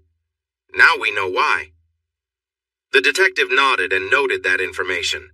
Another officer came to the desk and spoke to the detective, handing him a printed form. "We found a lead on Mancini. He took a re-dive flight to Buenos Aires, Argentina last night. You might want to check with your bank in the morning to see if he had access to your accounts." Selena nodded slightly. After gathering a few more details, the detective thanked them for their help and said the hit-and-run case was officially closed. The subway incident with Gary was also being shut down. Selena, Emma, and Gary shared a glance and stood up. Gary felt a bit wobbly, so Emma steadied him. Selena looked sad, but Gary gave her a comforting hug before they headed out to the street. A car service limo pulled up for Selena, and she turned to Gary and Emma. "Let me give you a ride home." Gary wasn't going to say no, and Emma smiled gratefully at her. Once they were settled in the car, Emma told the driver their address, and Selena raised the privacy divider between them and the driver. Then she turned to look at the young couple. "I'm really sorry about everything. Gary said this was all my fault," he said quietly. "No, Gary, this was Stefano's fault. And Greg's. Greg was jealous of my talent, so he let Stefano take money from me for years and used it for himself. He would have come clean a long time ago if he truly cared about me." She shook her head sadly. "I know Greg left everything to me in his will, so maybe I can get some of that money back." "What about the money your manager took?" Emma asked. Selena's smile turned chill. "Stefano picked a bad place to run away to. I have family there who really look out for each other. He'll be met with some surprises when he arrives." She shrugged, and her smile faded. "I still have a lot of sadness to deal with, but I need some hope. Something good to look forward to." She looked Gary in the eye. "Once all of this is over and I find a good manager who is honest, can we work together to make that album?" Gary smiled back. "Yes, I would love to." "Thank you, Gary. I'm sorry you got caught up in all my troubles. To make it up to you for the song we did at Rockies, send me the details and I'll pay for the next year of your course. I'll also get you a good contract when we meet again." Emma was overjoyed, but Gary was shocked. "Thank you so much. That's such a relief. I want you to know I don't blame you for what Stefano or Greg did. You are a wonderful person and an incredibly talented artist. I can't wait to make music with you soon." Selena's eyes shone as she smiled at him. The limo pulled up in front of their place, and Gary and Emma hugged Selena before getting out. Emma helped them inside the building and into their apartment before Gary finally let go of the guitar case. "You've been holding on to that case like it's precious all night. I didn't know you brought it to college," Emma said as he stretched his fingers. "This isn't my guitar, well, it's not my usual one. Gary said, feeling flustered. She took a closer look. I didn't even notice it was different. I guess I had other things to think about. He smiled. Mr. Nishimura, the professor I talked to about the contract, gave me his guitar at the end of the day. His wife and daughter heard me play it, and they insisted he give it to me. He opened the case, and Emma gasped. Oh, wow, it's beautiful. Is it an electric guitar? Gary nodded. If he doesn't change his mind and wants it back, I have to learn how to play it, which means I'll need a small amplifier and headphones. Then he sighed. Or I could sell it and use the money for my final year of college. No, you can't sell this beautiful guitar. Plus, selling it won't pay for your course, Emma argued. Gary met her gaze. You're right, but it would really help with the expenses. It's a $5,000 guitar.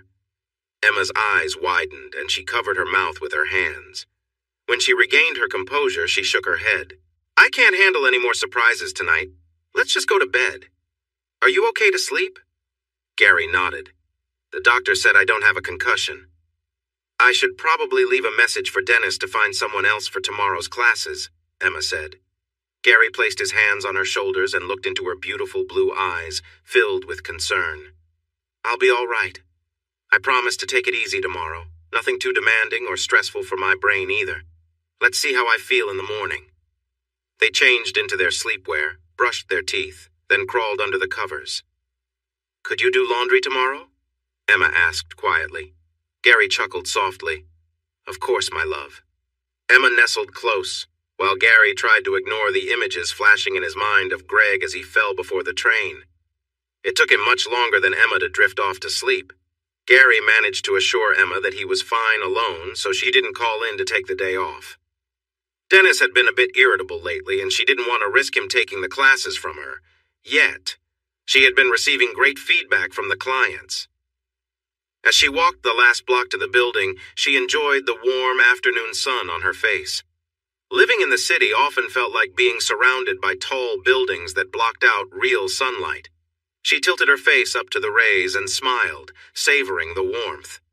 Just as she was enjoying it, she stepped into a shadow.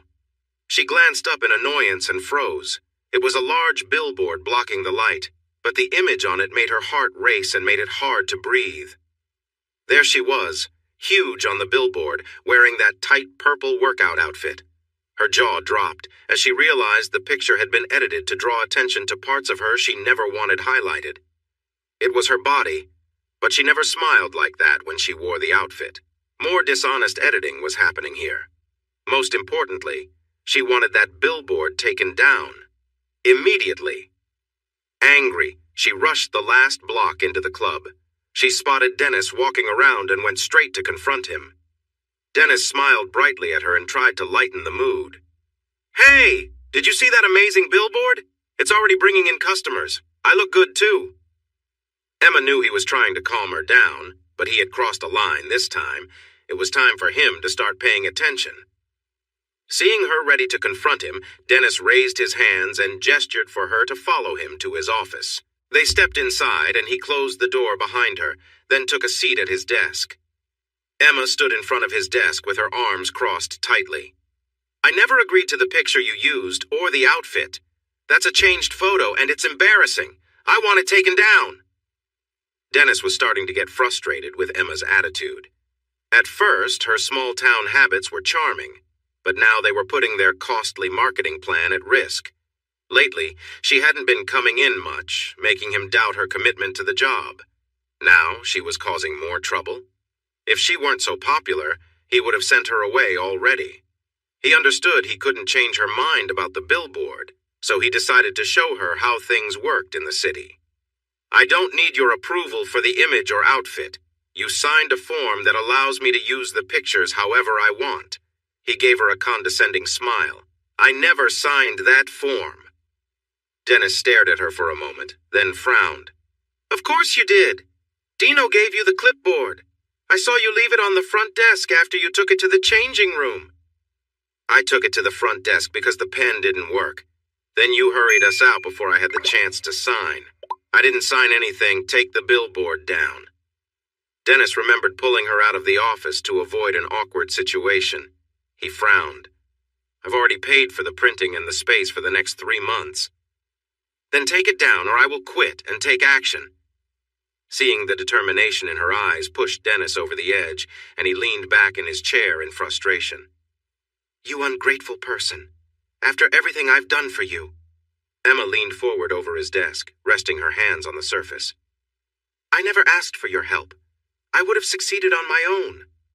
Dennis smirked at her words, not wanting to take them seriously. You only got those opportunities because I stepped in to give you Yvonne's sessions. Emma blinked in surprise. Yvonne had a contract that allowed her to renew as long as she was able, or I bought her out. She had to leave so you could shine. I made that happen for you. I never wanted that, Emma exclaimed. Oh, come on. You took all the time slots, even the ones Yvonne didn't take. You were the one who benefited the most. You put a good trainer in a tough spot and told me I would only cover her sessions while she healed. You asked me to do a photo shoot and change the picture to make me look over-sexualized. I didn't sign anything. Then when my classes became popular, you added extra ones without asking if I could manage. There are many great trainers here. You could have shared those extra sessions, but you took advantage of me. Emma shot him a look filled with disdain. You're terrible. I want nothing to do with your bad choices. I'm done. You can't leave. I did those things to help you. I made you who you are, Dennis shouted. Emma pushed away from the desk and walked out of the office. She needed to be in a place where others could see what would happen next. Dennis jumped up, feeling angry and ready to confront her. Then he noticed the alert on his phone blinking. His face turned white as he remembered their argument from when she leaned against his desk. Oh no. He quickly turned off the alert and heard the sound it made since his door was now open. He hurried out to find everyone looking at him. Many were on their phones, but their eyes were glued to him. Emma stood with the other trainers, her eyes fixed on him. He was in trouble. Dennis decided to run. Nancy Delaney waited for the other trainers to finish talking to Emma before approaching her. That was amazing! Emma smiled back, then her face fell. Now that I've quit, how will I get that billboard taken down? Did Dennis ever give you a contract? The lawyer asked. Emma shook her head. I was just covering for Yvonne until she got back. I just had a regular job contract. Nancy placed a reassuring hand on her arm. Leave it to me. After I'm done with Dennis and the fitness club chain, he will have nothing, and they will be begging you to return. You didn't sign the model release? They gave me an empty pen to sign it, and then Dennis hurried me out of the office, so I forgot, Emma explained. Nancy grinned. How much did they change the photo? She asked. Emma sighed. It's my head and body, but the photographer only got one photo of me in that outfit. I changed into my regular clothes right after. I wasn't smiling like I am on the billboard when he took that shot. He also made my figure look bigger. Nancy smiled widely, excited for the challenge. I'll take down the photographer, too.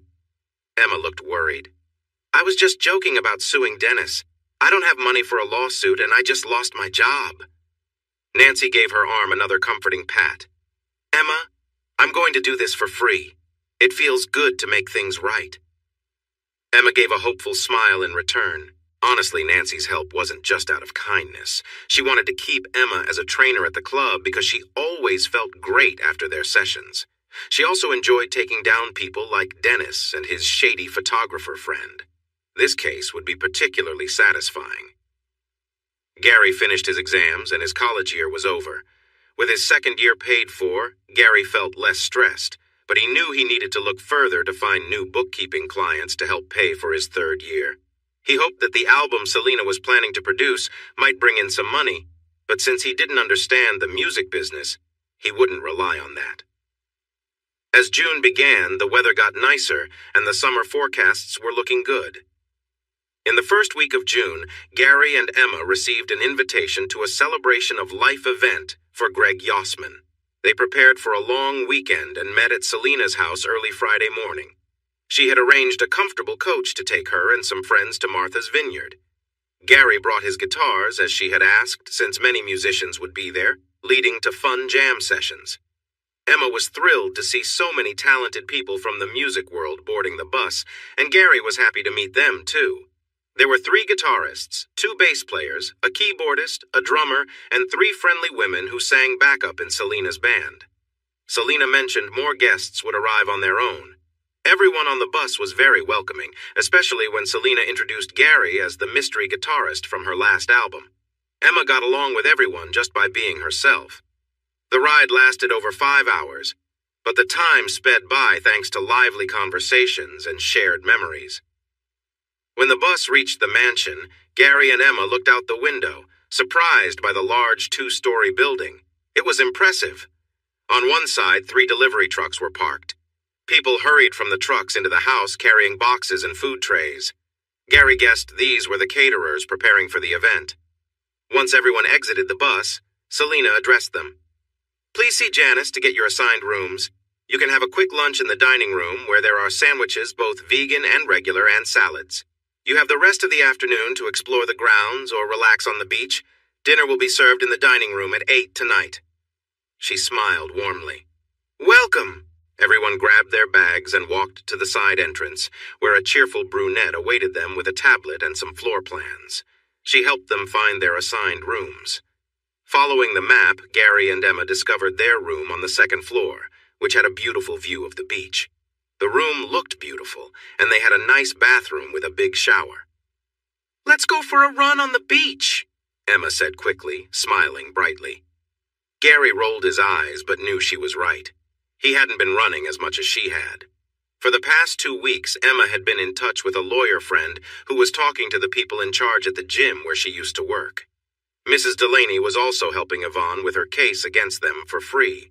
Nancy had convinced her to wait for an answer from the gym before looking for a new job, and the lawyer believed they would respond soon.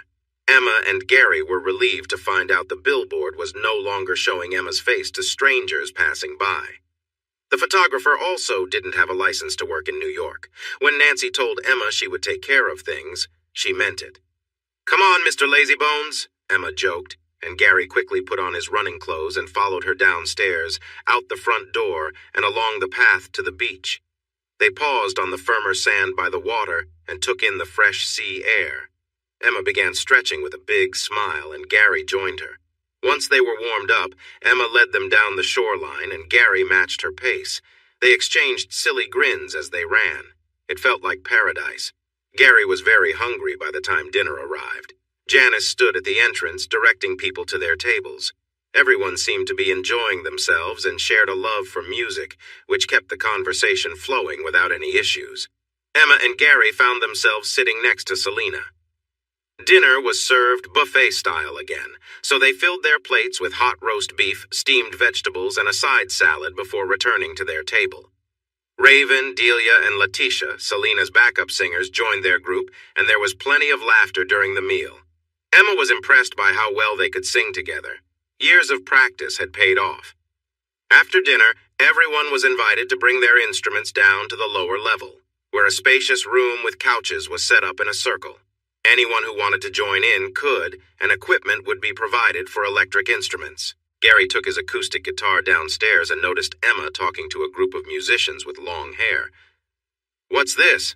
Gary asked as he approached Emma, raising an eyebrow at the men. Emma saw he wasn't too worried, but she took his hand to reassure him. "Just chatting with one of the few single ladies here." "We didn't see a ring on her finger," said a guy with a bass guitar. "Emma and I share a connection that goes beyond any old traditions. It's really about 2 people joining together. Keep that in mind when you come around with your weak lines," Gary said with a cheeky smile. He nodded to the guys and then took Emma's hand to walk away. She smiled back at him. "That was smooth, Gary." He nodded. "It's true, too. What if I like traditions and old customs?" she asked softly. "Then you can have those," he replied, looking her in the eye. She held his gaze, and after a moment she nodded back with a pleased smile. "Gary!" They turned to see Selena waving him over. They joined her and 2 others, and she introduced them. "Gary and Emma, this is Eric Gladstone, my bass player, and this is Julie Punk, my percussionist." They greeted each other with friendly smiles. Eric was a tall, strong man with a serious face that made his bright yellow SpongeBob shirt seem out of place. Julie was also tall but very thin. She had a fit look in her sleeveless shirt, ripped jeans, and sturdy boots. She had shaved the sides of her head, and her hair on top was long and wild. "Eric and Julie have been with me from the start. They were with Greg before I joined. Stefano didn't take money from them, just from me. Did you get back any money Stefano took? Emma asked. Selina smiled slyly. Yes, Stefano changed his mind when he got to Buenos Aires. He returned the money he had taken from me over the years. There was even more than I thought. My family there were happy about how generous he suddenly became. Gary smiled at her, but chose not to ask what happened to Stefano afterwards. Instead, he placed a hand on Emma's back to steer the conversation. Do you have a cassette tape player? Selina thought for a moment. We don't really use cassettes anymore, but there might be one in the studio. Eric, do you know? He nodded. There should be an old one there. What have you got? He asked Gary. Opening his guitar case, Gary took out 3 cassettes he found in boxes under their bed. That's a nice old Gibson, Eric said, admiring the guitar. Gary smiled back. It came with the apartment we moved into. The cassettes did too, but I don't know what's on them. Julie looked puzzled. What kind of apartment comes with a guitar? He shrugged. The last renter left it behind when he traveled the world. Emma raised an eyebrow at Gary with a teasing look. He's leaving out that the older gentleman learned he was very sick, chose to take a trip, and unfortunately passed away while he was gone. He had no family, so the landlord said we could take everything in the apartment. Great find, Eric said as he reached out for the cassettes, and Gary nodded while handing them over. Eric looked at the labels with interest. Burn, April 1989. Selina raised an eyebrow. I wonder what burn means. Julie smiled. I've heard of burning a CD or a DVD, but not a cassette. Eric shook his head. CD burning didn't become common until after the late 90s, not back in 1989. He checked the other 2 labels. Burn, November 1987, burn, July 1988. He frowned. This is making me curious. Let's go listen. He walked ahead with Selina, Julie, Emma, and Gary following. They left the big room, walked down a hall, and entered a door on the left, halfway down. They found themselves in a control room for a recording studio, with lots of equipment on one wall. There was a large audio mixing station with many controls. Greg smiled at Emma, who looked around in amazement. Selina turned on the mixing board, and Eric went to the wall where a dual cassette player was set up. He turned that on and inserted one of the cassettes. Selina adjusted one of the controls on the board and nodded to Eric, who pressed play. The tape was quiet at first, then a distant whistle could be heard before fading away. A kettle? Emma asked, smiling, and Selina and Eric nodded in agreement. They heard a few more everyday sounds, and Eric reached for the fast-forward button. Wait, he's talking, Selina said, raising her hand to stop him. A deep voice approached the recorder. Burn, April 1989. Let's do this. Eric's expression changed. He looked at Julie. Go get Benny, he said, excited. Gary watched and smiled as he recognized the sound of a guitar. It had a deep, warm tone. The sound turned into a melody that was slow and sad, bringing to mind a smoky atmosphere of a cozy stage, pure blues. Julie returned with an older man. He had a coffee-colored complexion, peppery gray hair, and a trimmed beard. He wore dark glasses and nicer clothes than anyone else there. He looked at the group with curiosity, then slowly smiled as the voice they had heard began to sing. Gary watched Benny's face change with emotion. Recognition shifted to joy, curiosity, and then confusion as he tried to understand.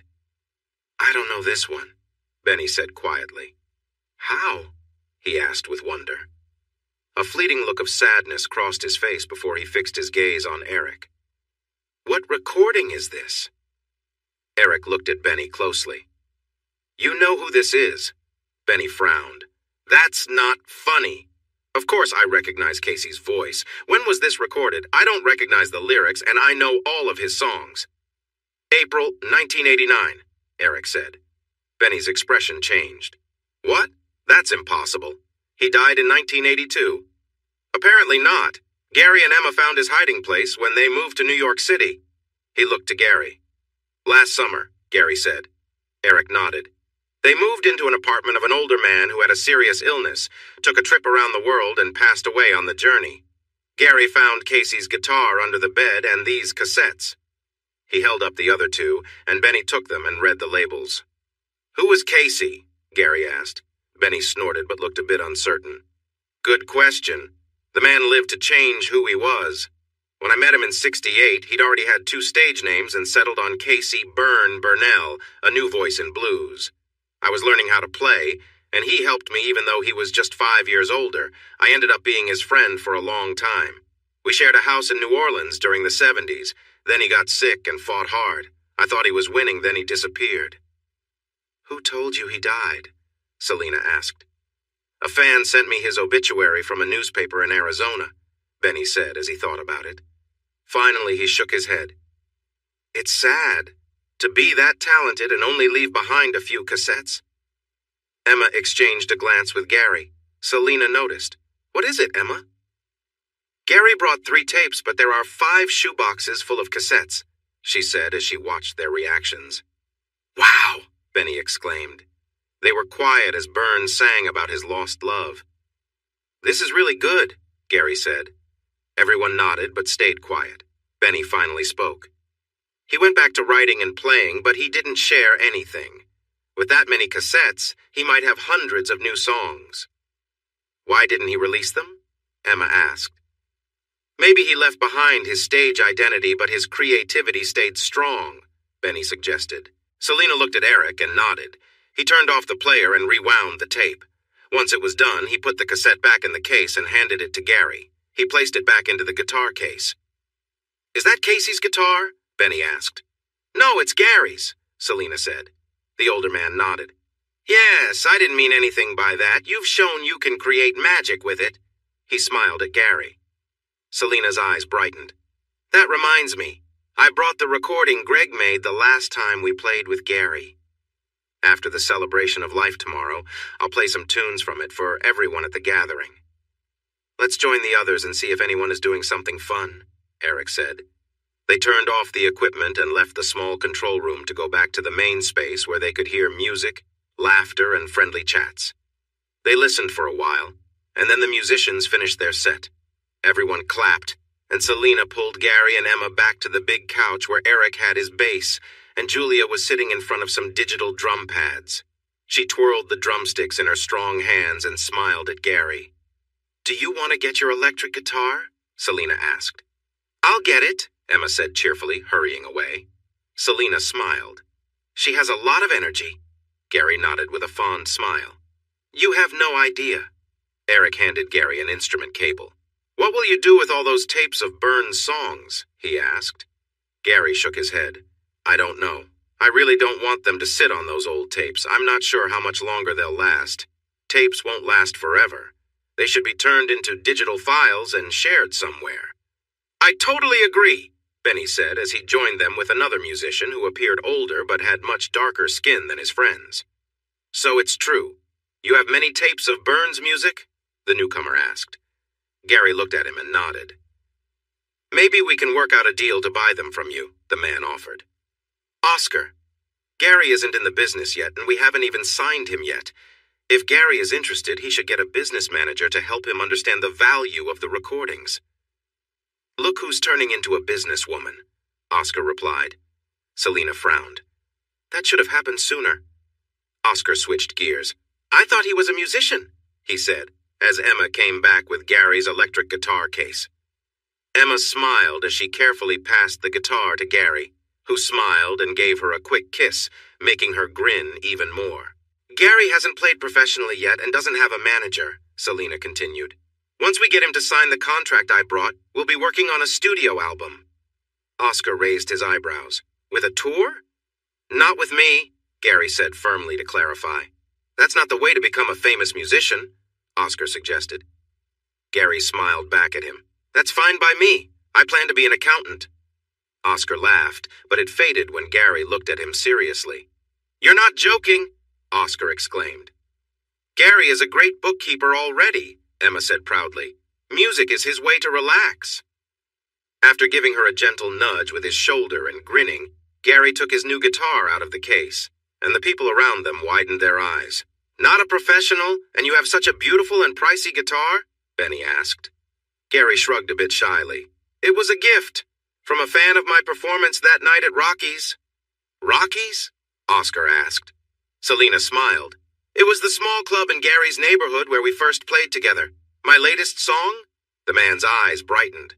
Then he glanced at Gary. "That sounds like an amazing gift." "I think so too," he said honestly. "What should we play?" Julie asked. Gary smiled. "Can I make a request?" he asked, and they nodded. "Since I first played this on an electric guitar, I've wanted to do it with other instruments and vocals." "What song?" Selena asked with curiosity. "Sultans of Swing by Dire Straits," he replied, looking hopeful. Selena turned to Oscar. "Gary's on lead guitar, but we need another. Would you like to join us?" The man nodded with excitement. "Benny, would you be our keyboard player?" Benny also nodded with a smile. Once they had the extra instruments set up, Gary finished tuning his guitar, and Eric adjusted the amp so Gary could get the best sound. They were ready to begin. The other guests gathered around to see how the new member would blend in. Holding her microphone, Selena looked at her percussionist. "Give us a beat, Julie." The music started, and Gary's happy smile showed that he was living a dream. She felt so joyful to be part of it. The next day was perfect for Greg's celebration of life. Saturday began with clear blue skies, and by noon, the horizon over the ocean was filled with fluffy white clouds that looked like big, soft castles floating by. Rows of chairs were placed on the lawn with a small podium. The gentle breeze from the ocean kept everyone cool as they took turns speaking about their memories of Greg. There was much laughter, a few playful comments, and some tears, but Greg had touched everyone's lives in a positive way. When the speeches finished, Selena played 3 of the songs she, Greg, and Gary had performed that night, ending with the new song. After the last notes faded, there was a buzz of excitement in the crowd. Selena returned to the podium to thank everyone for coming, then noticed the enthusiasm. Benny stood to face her. "Selena, we think that was some of Greg's best work. How many tracks did you record that night?" he asked. She smiled warmly at Gary. "We recorded 10 tracks, including the new song." "You have Greg's keyboard part in the recording?" Benny asked, and Selena nodded. Benny looked at the hopeful faces around him, then back to Selena. "This would make a wonderful tribute album. We'd all be eager to help with it." Selena blinked, surprised by the idea. She looked at the others and saw their encouraging smiles. A smile grew on her face as she felt a wave of emotion. "That would be amazing." "Let's go inside and see how we can make this happen," Benny suggested. They spent the rest of the day reviewing the song list and matching it with the available musicians. Since there were more artists than tracks, Selena and Benny decided to make it a double album. The first disc would have the original 10 songs with Gary, and the second disc would feature Greg's favorites, updated and supported by the other artists. To help customers who liked digital music, they planned to add a link on Selena's online store where people who bought the album could listen to the songs. It was a big task, but everyone was excited to take part. Janice was asked to track which artists were on which songs to make sure everyone was credited and paid for their work. Emma decided to help Janice with organizing the musicians, making sure they were in the right places at the right times. She also took photos of each artist, along with some fun, candid shots for the album cover. Her cheerful attitude helped even the most difficult musicians relax and enjoy the process. Selena would sing on every song, and she asked Gary to play on about half of the tracks on the second disc because she felt they needed a refresh. "Could I see the contract now?" Gary asked her with a smile. Benny laughed and sat down with them to go over the contract Selena had gotten for Gary from her new agent. He explained everything Gary wanted to know. In the end, Gary signed it and shook hands with Selena and Benny, who witnessed it for him. Dinner that night was a casual buffet, but no one seemed very hungry as everyone was filled with excitement. They planned to practice that night to get through as many songs as possible for the next day. The rest would be worked on Monday.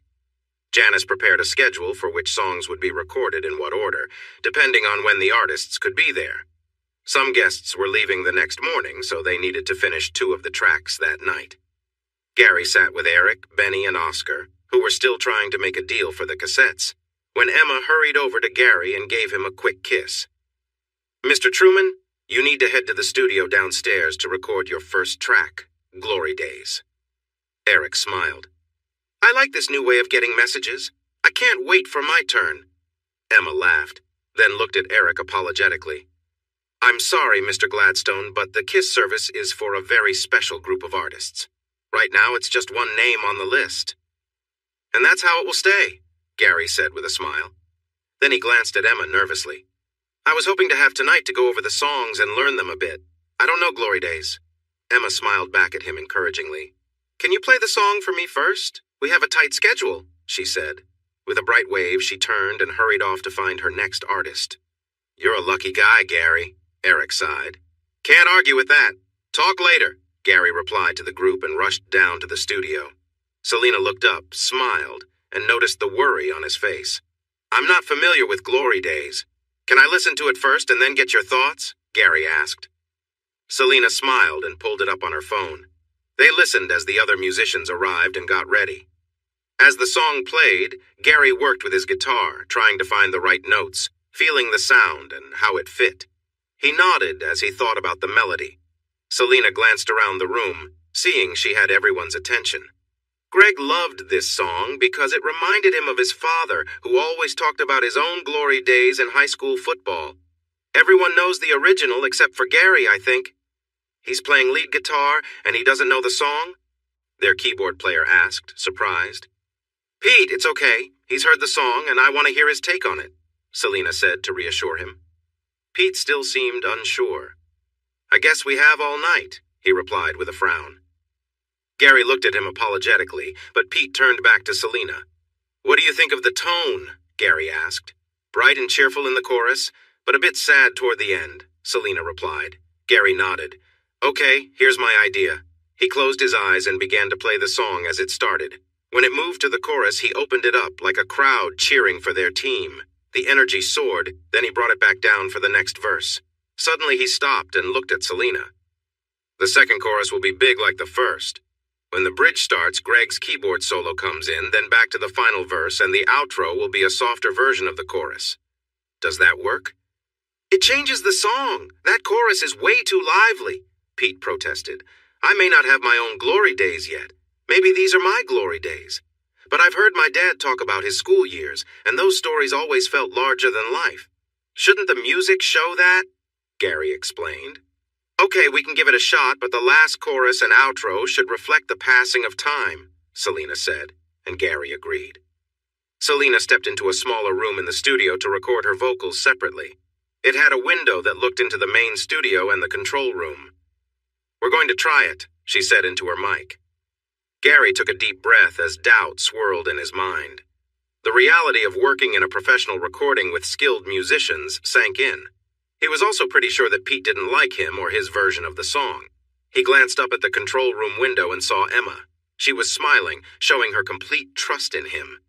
He felt his nervousness fade away, just like it had when he was on stage at Rocky's that night. I love you, he mouthed. She smiled and said it back to him, making him grin again. He could do this. With Emma's love, he felt capable of anything. The music surrounded him, and he allowed his feelings to flow through it. Acknowledging that he didn't have much of his own past glory to recall, he understood Pete's concerns about the bright tone he had initially given the chorus. When he played it now, he softened it with genuine longing. Selena's voice was strong and full of emotion, giving the song its spirit. Pete's solo in the bridge was inspiring, and Gary couldn't help but smile and nod to himself as he brought that feeling into his final run through the chorus, leaving the outro with a touch of sadness. When the last note faded, Gary opened his eyes and saw smiles on the musicians' faces. The control room mic clicked on. That was really great for a first try. Selena, come in here and let me know if you think we're ready. She hurried out of her booth to join them in the control room to listen to the playback. Pete walked over with a strange look on his face, but he had a smile, too. You didn't play it the same way this time. Gary shook his head. You were right. I was getting too caught up in my annoyance with my father's glory days stories. I made it too bright, so I toned it down. Pete nodded and then looked over at the window to the control room to see the excitement. Wow, I think it worked, he said. The room's mic went on again as they watched Selena dance with joy. The sound engineer leaned closer to the mic. That's a wrap, everyone. First track is a success. Wow, I've never been part of a successful first take. Julie grinned from behind her drums. Pete turned back to Gary, who shook his head and raised his hands with a smile. Don't look at me. That was just good luck. He laughed. The keyboardist just smiled and nodded before heading out. The other artists who weren't part of the second recording session went upstairs as Emma dashed off to gather the missing talent. Selena burst into the studio. "That was an amazing take! Do you need help with the next one?" Gary nodded. All he could remember about September's Kiss was that it was one of Selena's powerful ballads. She played it for him, but he couldn't see a place for change since everything depended on the vocals. "What do you think, Gary?" Selena asked. He looked at her and shrugged. "I don't see what needs to change here.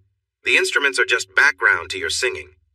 "Yes, but it needs something new, a fresh emotional vibe, like My Soul, Your Sanctuary," she insisted. "You want to record it at Rocky's?" Gary asked with a smile. She laughed, then suddenly paused. She turned to look through the control room window. "Emma?" she called as she saw the cheerful redhead coming back. Emma looked over and nodded. "Gary needs his acoustic guitar. Wait. Gary waved his hands to stop Emma from leaving in a hurry. Selena glanced back at him. Gary looked a bit nervous. Don't think I can solve this one." When she frowned, ready to argue, he raised a hand. "Can you play the song again?" She still frowned, but played it again on her phone. They listened for a moment. Then her face lit up and she smiled at Gary. She turned back to Emma. "Can you ask Pete to come back to the studio?" Emma nodded and hurried away. Gary felt relieved. He thought the piano was a better fit too. Selena smiled at Gary. "I thought you weren't interested in playing with me anymore." He laughed and shook his head. "I will be busy tomorrow and the next day, and I doubt we will get it right on the first try." The singer nodded. "Yeah, that was just a little lucky moment happening, but I'm happy with it." Gary smiled back. "I totally agree." Pete came back to the studio looking at Selena with curiosity. "Would you like to do an acoustic version of September's Kiss with me, just piano and vocals?" she asked. Pete's happy face showed he was excited. Gary smiled too, packed his guitar into its case, and waved goodbye to everyone as he left. He bumped into Emma in the hallway and hugged her. "That was fun," he said. "It was magical," Emma replied with a smile. "You're the magic one, my genie," he whispered, making her grin even wider. "Gary, where are you?" a voice called out.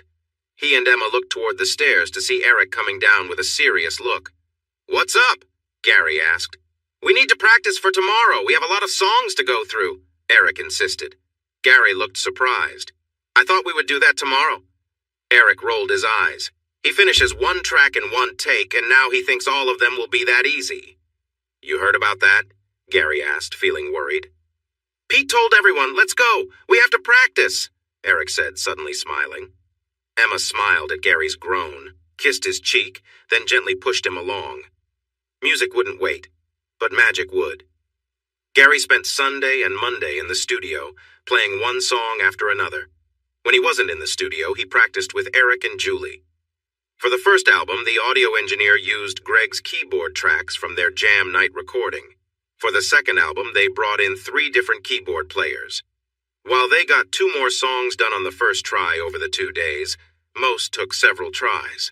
On Monday, they were recording the last track and had just finished their 11th attempt. Selena wasn't feeling the excitement. Emma walked into the studio, took Gary's guitar from him, stood him up, and pointed him toward the door. "Time for a nap. 30 minutes, she said firmly. Gary had been up late the last 2 nights practicing with Selena, Julie, and Eric. Selena blinked in surprise as Emma directed everyone out of the studio. 35 minutes later, Emma brought Gary back, and they spent a quiet 15 minutes together talking as the other musicians returned one by one. Selena was the last to come in and smiled at Emma. "Thank you for that great advice," Selena said. "Sleep is important for staying healthy." "I could see everyone was tired," Emma replied. After just 2 more tries, Selena finally felt satisfied. She addressed everyone in the studio. "That's a wrap, everyone. Thank you so much for your amazing hard work. This double album is going to be fantastic. Before you leave, please talk to Janice to make sure she has your name down for the songs you worked on. Thanks again." Gary was blowing on his fingers. He had played more this weekend than he had all year. His fingers hurt. Selena walked over and gave him a hug. "Thank you for your great effort today. The songs were much better because of the feelings you helped bring out in me. It was an amazing experience. I'm not sure I'm ready to do it again soon," Gary said. She smiled at him. Normally we wouldn't rush to finish everything in one weekend, but the stars aligned for us this time. You can't let such a chance pass. She looked at Emma. Thank you for your help in managing everything today. Emma smiled and nodded. It was a pleasure. Selina turned to Gary. My agent is upstairs. You should talk to him about representing you, especially for the burn recordings. I know Oscar is also waiting for you upstairs. He really wants to get those recordings. Would your audio team transfer the cassettes to digital? Gary asked. Selina smiled at him. Not for free. Their time is pretty costly. Gary sighed and glanced at Emma. We have something valuable here, but there are costs before we see any money, and we don't have any cash right now. Talk to Kevin, my new manager. He can give you some options. We need to go home tonight. When does the bus leave? Emma asked. Selina smiled at them. The bus already left. Everyone still here is catching flights home. You'll be flying with Kevin and me tonight. Emma's eyes widened in surprise. We've never flown before.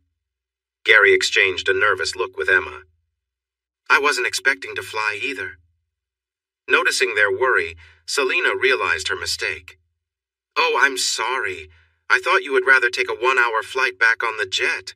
I didn't realize you might feel anxious about flying. I do it so often that it's become second nature. Gary nodded. We are a bit nervous, but a 1-hour flight on a jet is much better than a 5-hour bus ride. We'll manage. Thanks. He smiled at Emma and signaled for Selina to lead them upstairs. Let's go talk to Kevin. It was very early in the morning when Gary let them into their apartment. They carefully placed their bags and guitars down and tiredly walked into their bedroom. All they could think about was getting some rest. What they had thought would be a calm visit to Martha's Vineyard turned into a much bigger adventure than either of them had expected, and they were both worn out. Oh, my phone has been off all day, Emma exclaimed as she plugged it in next to the bed. As soon as it connected to the network, it started buzzing. She had messages, a lot of them. I should check. Gary nodded and got ready for bed. When he came back from the bathroom, he saw Emma staring at him with wide eyes. He looked at her with concern. What's wrong? What is it? I got several messages from Nancy. She got an offer from the main company of the fitness chain. They want me to take Dennis's position running the club, and with a pay increase, it feels like hush money, Emma said anxiously. Gary was taken aback. I don't know what to say. Is this what you wanted? Emma shook her head. Maybe. One day. I enjoy what I do now. Still, I can't help but admire Nancy's skills in getting this deal, Gary said with surprise, and Emma smiled again. Yes, she's impressive, Emma agreed. Then she looked back at her phone. I need to talk to Yvonne before I decide anything. This all started with the trouble she had. Gary nodded and walked over to hold Emma close. That's my Emma. Follow your heart. It will always lead you right. She sighed happily in his embrace, and then kissed him gently. Pulling back with a smile, she said, minty. I can't say the same, Gary joked, and she gave him a playful glare, swatting his arm before heading off to brush her teeth. Gary fell onto the bed and relaxed after his long weekend adventure. He remembered how Emma managed to get everyone where they needed to be, and no one complained.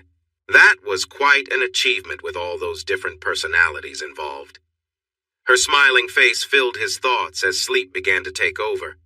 When Emma returned, she smiled at the sight of Gary sleeping peacefully. She turned off the light and snuggled beside him, delighted to hear his happy sigh. This was her happy place. The next morning, Emma stood at the foot of Yvonne's bed after their weekend trip. The woman leaned back on her pillows, watching Emma with a calm look in her eyes, free from any resentment. Emma felt relieved about everything. I know Dennis tried to make a deal, but it didn't work out. He's going to face consequences for the hit and run. Several people in the club are ready to share what they heard him confess over the loudspeaker, Emma said. Yvonne smiled. Yes, thank you for letting me know. Emma smiled back and nodded. The club made an offer to my lawyer. It's very generous. It seems like they are trying to cover things up, Emma said. Yvonne understood. Yes, they reached out to me too. They offered to pay all my medical bills. Would you? Would you consider coming back to the club as its manager? They offered me the position, but I'm not interested in running a business right now. Yvonne looked surprised and then thoughtful before nodding slowly. I might be open to that if you'd stay at the club and help me with my recovery. I've heard you have a lot of energy and can be really motivating. Emma felt a big smile spread across her face. She knew she wasn't to blame for Yvonne's problems, but the fact that Dennis caused them to hurt her friend made her uneasy. Helping Yvonne recover felt like the right way to ease that discomfort. Yvonne would regain her strength and have a fulfilling life. Emma was determined to help. As summer rolled on, good luck shined on Gary and Emma just as brightly as the sun did. Gary's new manager, Kevin, worked out a deal with Benny and Oscar, who bought Gary's full collection of Casey Burnell tapes. The upfront payment was enough to cover Gary's remaining college expenses and allowed him to send a significant amount back to his mother's, surpassing what they had given him for his first year of tuition. That felt amazing. Kevin assured him that his deal included a share of all future releases of the collection. It was just 5%, but it felt like extra money to him. Emma continued to excel at the club, and her classes became very popular. Other trainers tried to follow her example, and the club's atmosphere improved for everyone. Yvonne was managing the club from a distance as she focused on getting better. Emma assisted her daily, keeping her updated on everything that was happening and helping her with the exercises set by her therapist. Yvonne introduced new policies that made the club friendlier, less aggressive sales, better teamwork among trainers, and improved pay, all contributing to a healthier environment. They also partnered with nutrition brands to help clients adopt healthier diets. Emma was thrilled with this progress. In the middle of summer, the heat in New York City was something neither of them had ever felt before.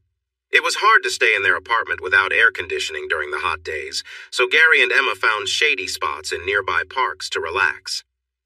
Gary often brought his acoustic guitar, and whenever he played, small groups of people would gather to listen. His nerves were getting better, but he knew he would never feel ready to perform for huge crowds. With less pressure to find new bookkeeping clients to support his courses, Gary spent more time hanging out with Emma as his current customers learned to manage on their own. They kept in touch with Selena, who mentioned that she wished she could play music in the park for passers-by like Gary did. Her popularity made that difficult. Gary found it funny when she shared how Greg packed Rockies with their fans after her performance there. The work on the double album was continuing, and Selena updated Gary and Emma on the progress. She said that Emma's photos and videos added a special touch to the project, making fans feel like they were part of the experience with all the talented artists involved. Customers who bought the album digitally on Selena's website got to enjoy all the images and videos from that weekend. Those who bought physical CDs only saw a few photos included in the booklet. There was also a special quick response code in the booklet that led to the website for more images and videos, though it didn't allow them to stream the music. Selena expressed her gratitude to Emma for capturing some truly special moments of teamwork. When fall came, Gary returned to college for his second year. Brock was no longer in the accounting program, but he dropped by sometimes to chat and joke with Gary. His new boyfriend occasionally joined them and thought Gary was fun. Lee came back and immediately dared Gary to try to beat her grades in their second year, since they were studying subjects she felt very confident about. Jasmine suggested that Lee could get some funny rewards from Gary if she succeeded. The lively and playful girl was back to give Gary a hard time again. A new student joined their study group because the others had left after struggling in their first year. Yuri Lebedev was a recent immigrant with good marks, but he still found the language challenging. Gary really enjoyed his Russian accent. The second-year course was a bit tougher, but Gary was doing great, much to Lee's annoyance. Today, they had a quiz in their last class, so the study group stayed in the cafeteria to go over the material. However, one member was late and didn't show up until an hour later. Gary felt a gentle hug from behind. "You can't just take my notes, Jasmine. You need to figure out the equations by yourself or you won't learn them," he said lightly. Pouting, Jasmine sat down on the bench next to him and rested her head on his shoulder. Yuri, sitting across from them, looked surprised at Jasmine's closeness. It seemed he hadn't spent much time with girls. Gary smiled down at Jasmine's bright eyes. "Why are you looking at my boyfriend?" said a voice behind them. Jasmine sat up and turned to see Emma smiling. "It's no use. Gary is hard to sway and is disappointingly loyal to you," she said jokingly. Of course I am. I've loved Emma for a long time, even when I didn't realize it, he replied sincerely. Emma leaned in for a kiss, and Jasmine rolled her eyes at their sweet moment. She stood up, waved her hands in a playful manner, and walked away. The couple didn't notice her thoughtful look as she left. After finishing their kiss, Emma smiled at Gary. Ready to go? Gary blinked at her, unsure. Emma sighed dramatically at his forgetfulness, then he grinned. I was just joking. I'm ready. He packed up his books, put on his jacket, said his goodbyes, and they left together. They quickly stopped at home to drop off his books and change into nicer clothes. They were going out for a fun night. They made their way to uptown Manhattan and a fancy nightclub to meet Selena for the release party of the new tribute album. Many of the artists from the album were there, along with some important people in the music industry and select press members. When they arrived, Selena welcomed them with enthusiasm and confidence. It's not too late for you to join the tour, she said quietly to Gary and Emma while holding them close.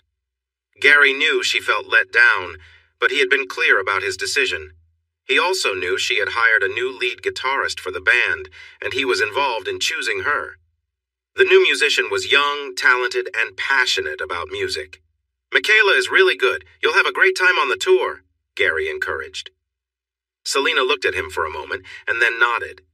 It will be fantastic, she said with certainty. Then she took Gary's hand again. When I return, I want to start making a new album based on the new song we created for the tribute album. Will you work on that with me?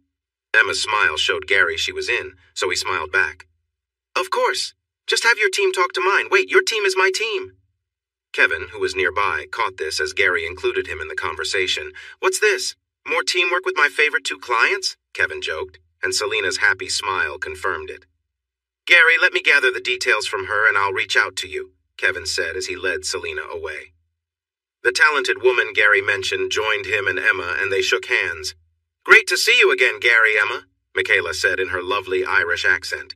She had big, bright red hair and rosy cheeks. Her lively green eyes sparkled with joy being around her favorite stars. Good to see you too, Gary replied.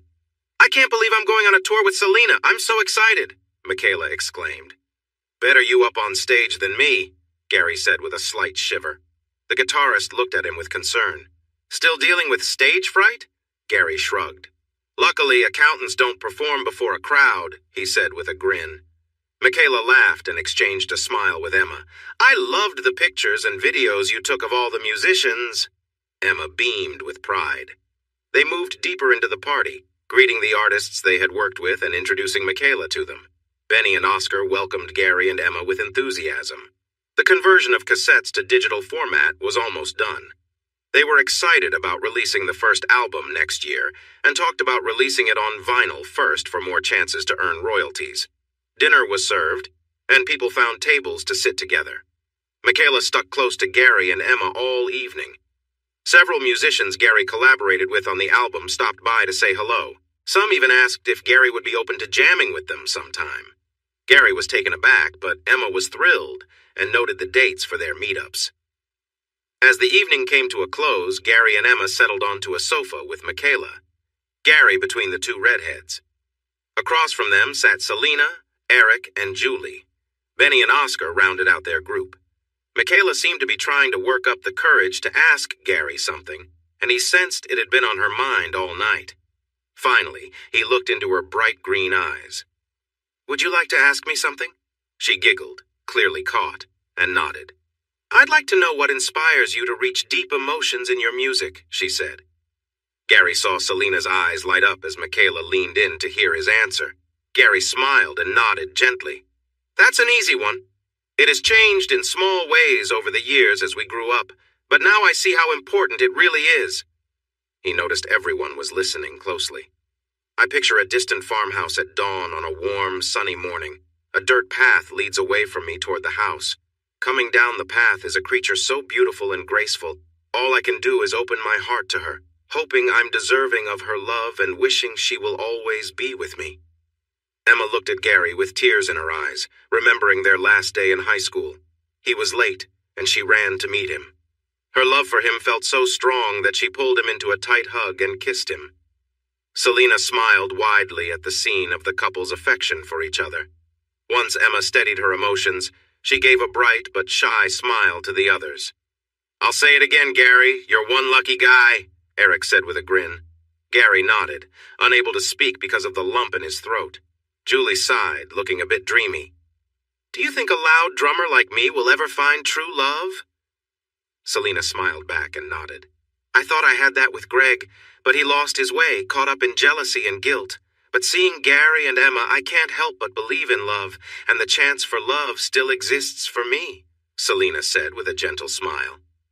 Gary and Emma nodded back, and her smile became brighter. She raised her glass, and everyone at the table joined in for a toast. Selena beamed at her friends. "Here's to a future filled with successful ventures, laughter in our days, comfort in our nights, deeper friendships, and most of all, love to fill our hearts."